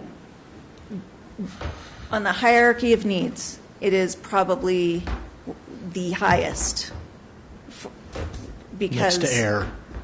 Next to air, but I don't control that. So, but water is, and safe water is the most important thing. The most important thing. So I'm just going to put it out to council that whatever we need to do to get 2 people is what I think we need to do. Councilmember Lortz. So, Josh, I got a question for you. When were our water rates last adjusted? I believe it's been at least 5 or 6 years. As we met, I mentioned we went from our meeting with the state and we met with Dean and Shane, and we had a consultant from Rural Water then come in and advised Dean on evaluating our rates. Not saying, hey, your rates are low, but we do know that every year we see an increase in what's coming from Weber Basin. And you can count on that, and I think that's to be expected. So I mean, essentially we have had nothing to account for inflation of maintaining our system for at least 5 or 6 years. So the plan was we're going to do this evaluation, and if we find in the evaluation that we need to see a rate increase, that we'd enact that in this current budget process, which was put on hold. And it was interesting. I went out to look to see kind of what surrounding communities, and I know I asked you the question about what are others, how do we measure up, and I found that Layton did some major water rate changes over the last 3 years. The last 2 years was a 30% and a 20% increase, and this year is a 10% planned increase in their water rates. And we haven't touched our water rates for 5 years, and we're right now very close to what Layton's charging. Mm-hmm. So by the end of the year, we will be 10% below them effectively in our rates in trying to run the water system. So I think it's very appropriate we have to look at that, and I hope we don't wait every 10, 20 years to raise them and have to jump them significantly, but rather do it on a regular basis, that we incrementally do it. But what is that? What do we think we'd have to adjust rates for to accommodate the staffing need? So what the recommendation from Rural Water was, cities utilize the tiered structure, which Kaysville has. And in that tiered structure, you have your base, which if you use 0 gallons, being connected to the system is a base of roughly 21 something for a 3/4 inch connection. Whatever that base rate is should be able to cover, if not closely cover, just normal day-to-day operating costs, purchasing water, inspecting items, making minor maintaining scheduled, hydrants, so forth. Exactly. So that was the recommendation there. We don't know where we're at in that regard, as we didn't go through the process as February bled into March. And so are we talking about $1.50? That I don't know. You don't know yet? I do know that with the current rate structure, as part of the budget, we had budgeted for these two individuals and had found a way to fit that into the budget request of what we have available in revenues. And then as kind of the hiring freeze took place, Is that eliminated by not hiring and replacing one of the employees that left? Is that No, part of so it? We've replaced that individual. Okay. We moved things around, and instead of feeling like we need 3, we feel like we now need 2. So you're saying that you think we have the revenue currently in the water enterprise to be able to pay for the staffing without raising rates? Correct. Yeah. Well, and that's because we made cuts in other line items to accommodate that, as we put those budgets together with current revenue numbers. So, and that's for the fiscal 2021 budget that we're just starting now. Yeah, and that is not what was submitted. That was pulled out back It's not in. included, right? Yeah, so it wasn't included, but our budget it's still not there now. reflects. The money's not there. Yeah. Well, but I mean, if we pull back the revenue projections as well as the expense projections? No, I don't think revenue projections were changed. So Because if we had it and it balanced before, I don't understand, then we'd have a surplus growing. Yeah, now there would be a surplus between that by taking that expense out. We didn't come back and say, oh, well, without employees, let's instead increase these line items back to different levels. So you haven't made the adjustment, so there is money available. Correct. Okay. Good. So then we can I'm in favor. expect that you'll be looking for 2 more people then. I think we'd be looking for some sort of a recommendation or approval from the council. That was my question, maybe Yeah. for Shane. Like, what's our appropriate action that we can take to say you are authorized to go use this money to go make these necessary? Yeah, I think a motion to that effect would be great, because really where you set this Well, it's a kind work of... item, so It is, Yeah, it's a work that's item. what it's- right. And really where you do this is through the budget, but with the current situation, we don't know when we're going to reevaluate things. Well, How much are we going to change in I August? thought we said commitment, August, though? we would Yeah. we would August have to we do the did, final and that probably budget. would be what we'd do, is work with Dean to Yeah. maybe bring something different to you. But I didn't know how different you want it to be. Well, I think I would recommend that, you look at both our rate schedules, say what adjustments should we be looking at, maybe not right immediately, but in the coming when the years, time so we comes. can communicate to residents, hey, it's going to go up 25 cents, 50 cents a month, something like that, so that we can maintain our system, and then give us a revised budget that accommodates for what we need to do. I think if you're prepared for that, that's absolutely what we'll do. And I think because it was water quality, we also wanted you to know that we are always talking about competing with really other good other discussion to departments. have, It yeah. just felt like it rose to a little bit higher level than some others. Councilmember Blackham. Josh knows how I feel about this, because I am just so, it scares me every time those guys leave the fire station, and that is a core facility that we provide.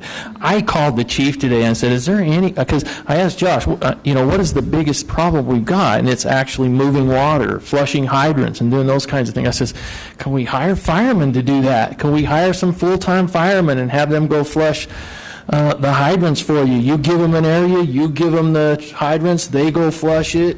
If that's what we got to do to get some firemen in here.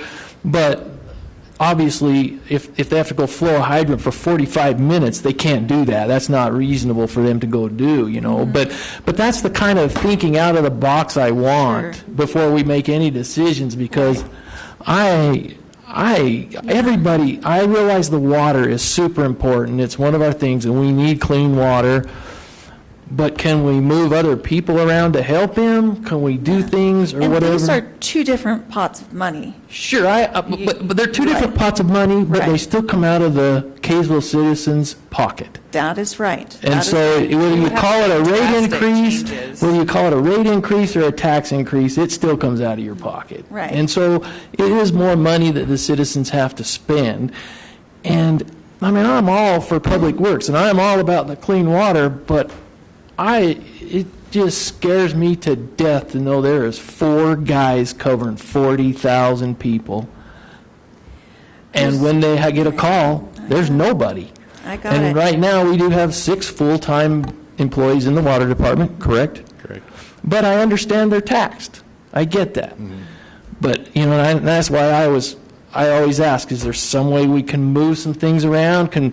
I mean, the SWIP thing came up a couple years ago. We hired 2 people for SWIP, right? 1.5?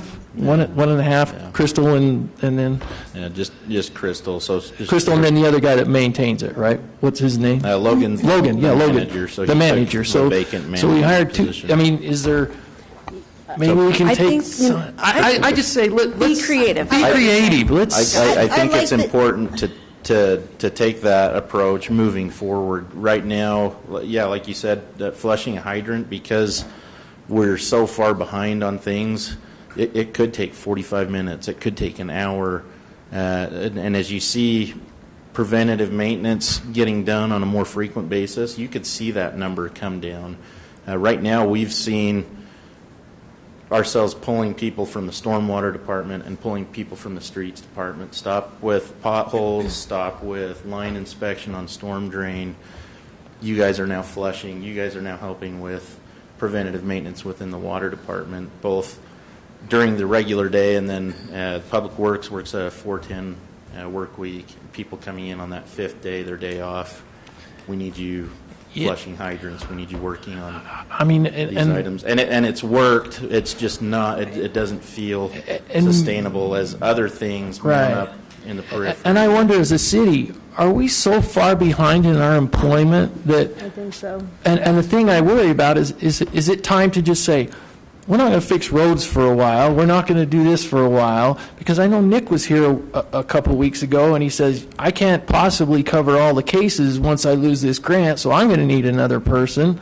It seems like we got to start, maybe that needs to be our priority, is let's back off on some of the projects or whatever, and get the employment or the city in line with the amount of employees that it needs to have in order to operate. Because it sounds to me like we're at a point where it's unsafe for the fire department, it's unsafe for the drinking water. Well, it's one-time payments versus ongoing expenses. So just backing off of a project isn't going to solve the problem. No, it's not. I understand that. And I think, well, what I really appreciate, I think I understood you say, you've looked at your budget, you've made some cuts so that now you can afford these 2 people. So that's totally different to me than coming up with additional money, even though we need to, absolutely. So I think that's impressive that you were able to go back through your own department, make the cuts that you can make. You've got the surplus to hire people. Yeah, and I think that's a credit to Jared in putting together those budget recommendations to be able to make that work while still having the day-to-day requirements and the expenses that go with those. And so. Yeah, I mean, I understand job sharing and cross-training. Cross-training is fantastic. We do it at work all the time. But I understand you also can't always do it logistically. So, yeah. I just think I think Councilmember Blackham's hitting on a point that I felt, it didn't take me very long after starting here feeling like most areas are really strapped. And I commend our city for being really frugal and really conservative for a very long time. Lots of good has happened. But I think we're reaching this point where we are kind of busting at the seams. We're still maintaining incredible quality, but I think it's important for residents to know as the city continues to grow, we can't maintain this. We have to make some adjustments. Not just here, so many other places. And I felt that for a really long time. Absolutely, and I agree with you. If there's some other projects we can pause a little bit to catch up on staffing and safety, absolutely. Well, and I'm of the opinion if there's extra money somewhere that to 2 employees, $120,000 or whatever consistently, then maybe that needs to be moved somewhere else, and we can handle 2 things with that or whatever. That's the kind of thinking I want, the out-of-the-box thinking to try to solve this issue. And I know it's hard to just give to the fire department, but I'm trying to, have it work where. Agree. I'm just trying to fix a broken system. We have a lot of needs. Yeah. A lot of needs. And showing up at that scene was crazy, though, with that kid. got hit by the scooter, I had a chance to talk to Chief, and he's like, man, we're just lucky we had this certain paramedic here at this time that worked part-time, because if we didn't have them there, we would have been even longer. Well, and you realize that when they were there in your neighborhood doing that, there was nobody else for the 39,992 other people, right? That's what concerns me. It is scary, and the fact that we keep adding more people. Yeah. Okay, so would you like direction from council to go ahead and move forward with your plans? Is that what would be good? Shane? I think we have the direction. I feel like we do. So I don't think motion's necessary. To put it in the budget, Okay. the Yeah. updated budget. August is quite soon. Yeah. Hopefully that will work. And I want to tell you, I've heard a lot of really good things about your water guys. Like I said, I don't want to play favorites, but I agree there are a lot of good things about everybody in that department and everybody in the department in general. I can't say it enough. Jared, anything good that's going on in water is because of Jared. I mentioned Jesse in an email today. Jesse is doing what he's doing because of Jared Tubbs. So, That's awesome. Thank you. Love you, Bean. Appreciate it. Thank you. Yeah, thanks so much. Who's Jared Tubbs? Bean. Oh, you meant Bean. Yeah, Bean. Yeah, I love Bean. Yeah. All right. All right, thank you. Great. All Thank right. you. Thank you. Thanks. Appreciate it. Okay, council, we're going to skip over a call to the public. Nobody signed up. And we're going to go to council member reports. First, I want to hear from Councilmember Barber. She's going to give us the update of the weekend. Yes, best weekend ever. It's been really fun with our independent activities. Thanks for everybody who participated. Front yards decked out with flags, families dressed up. It was really fun. I forgot to enter every single time, so that's my bad. But thank you to those who did. This weekend is going to be awesome. Saturday morning, we have our first responders Freedom Drive-By starting at 9 o'clock. Go to kaysvillefourth.com, see the parade route. We'll be there throwing nothing but our smiles and love for our city. And a huge thank you, like we put in the video, huge thank you to our first responders. Their idea, their execution, just the coolest thing ever. Air Parade, unfortunately, had to be canceled due to some insurance concerns, which were very valid. So look to the sky for inspiration, but not a lot of things flying by. And then the most exciting thing, hopefully everybody has a great time for Saturday night. Please be very safe with your fireworks at your home. Visit our website or Kaysville Police Department's Facebook for restrictions and information. And then Sunday, I am especially excited about this. We have our patriotic live stream starting at 7 o'clock. All you have to do is go to kaysvillefourth.com, and it pulls up an awesome YouTube link or view right there, the stream. And we have unsung heroes that we'll be honoring that I'm really excited about. We have Tim Ballard from Underground Railroad coming to speak, which is going to be truly incredible, and you get to watch it all, and some amazing musical numbers. 7 p.m. Sunday night. 7 p.m., yes.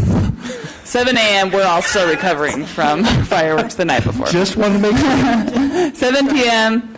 and kaysvillefourth.com. Really excited about that. And then my other update is on our fiber project. No items this council meeting on that, which is good because it was a really long meeting.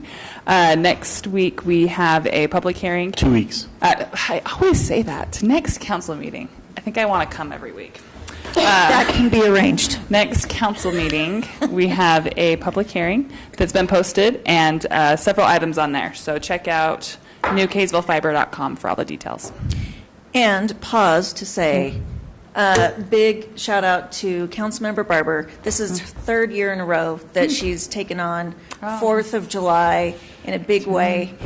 The first time was like moving the fireworks over to Burns Park, trial by fire. Always been something fun. Yeah. Pandemic. Yes. So Thank we need to give council. Well, maybe we need to move the assignment if it keeps having a problem every year. It might. It's not always a problem. Hey, overwhelming success. wait, what? Actually, I will second that. But Make sure we Councilmember give it to Barber somebody always besides does a me. great job organizing Yeah, for my- us. And she has the vision, which Yes. is great. So we appreciate all her hard work on that. Thank you. Awesome job. It's fun. All right. Thank you. Okay, any other council member reports? Just real quickly, general plan update still in process. We are reaching out to the community. Lots of people have participated, right, Lyle? We're hoping for lots more people to participate.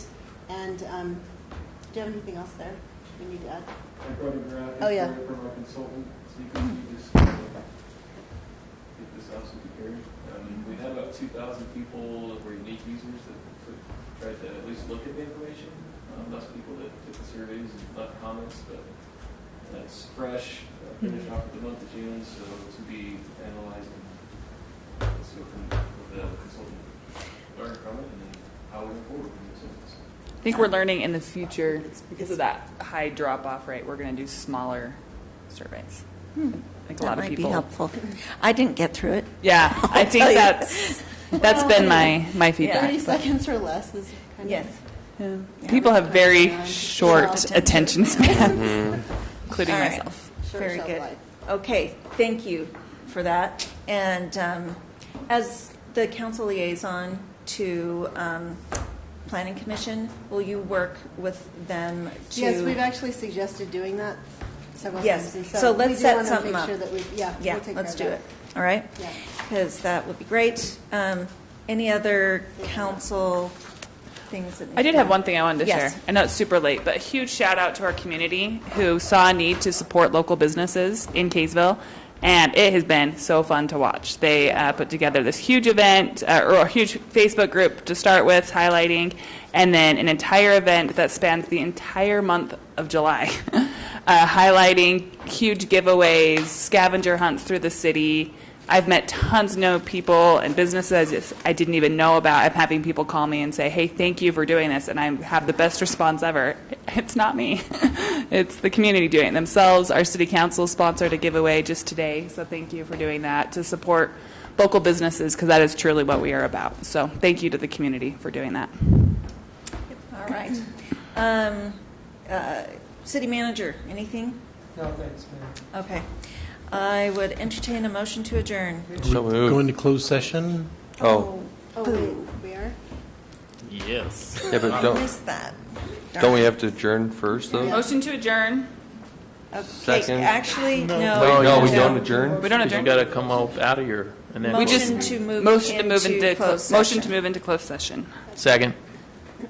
Okay, it's been moved by Councilmember Barber, seconded by Councilmember Blackham. Either All one. in favor? Aye. Aye, nay. Okay, let's cut the feed if Wow. we can. Just, you know. Forgot about that.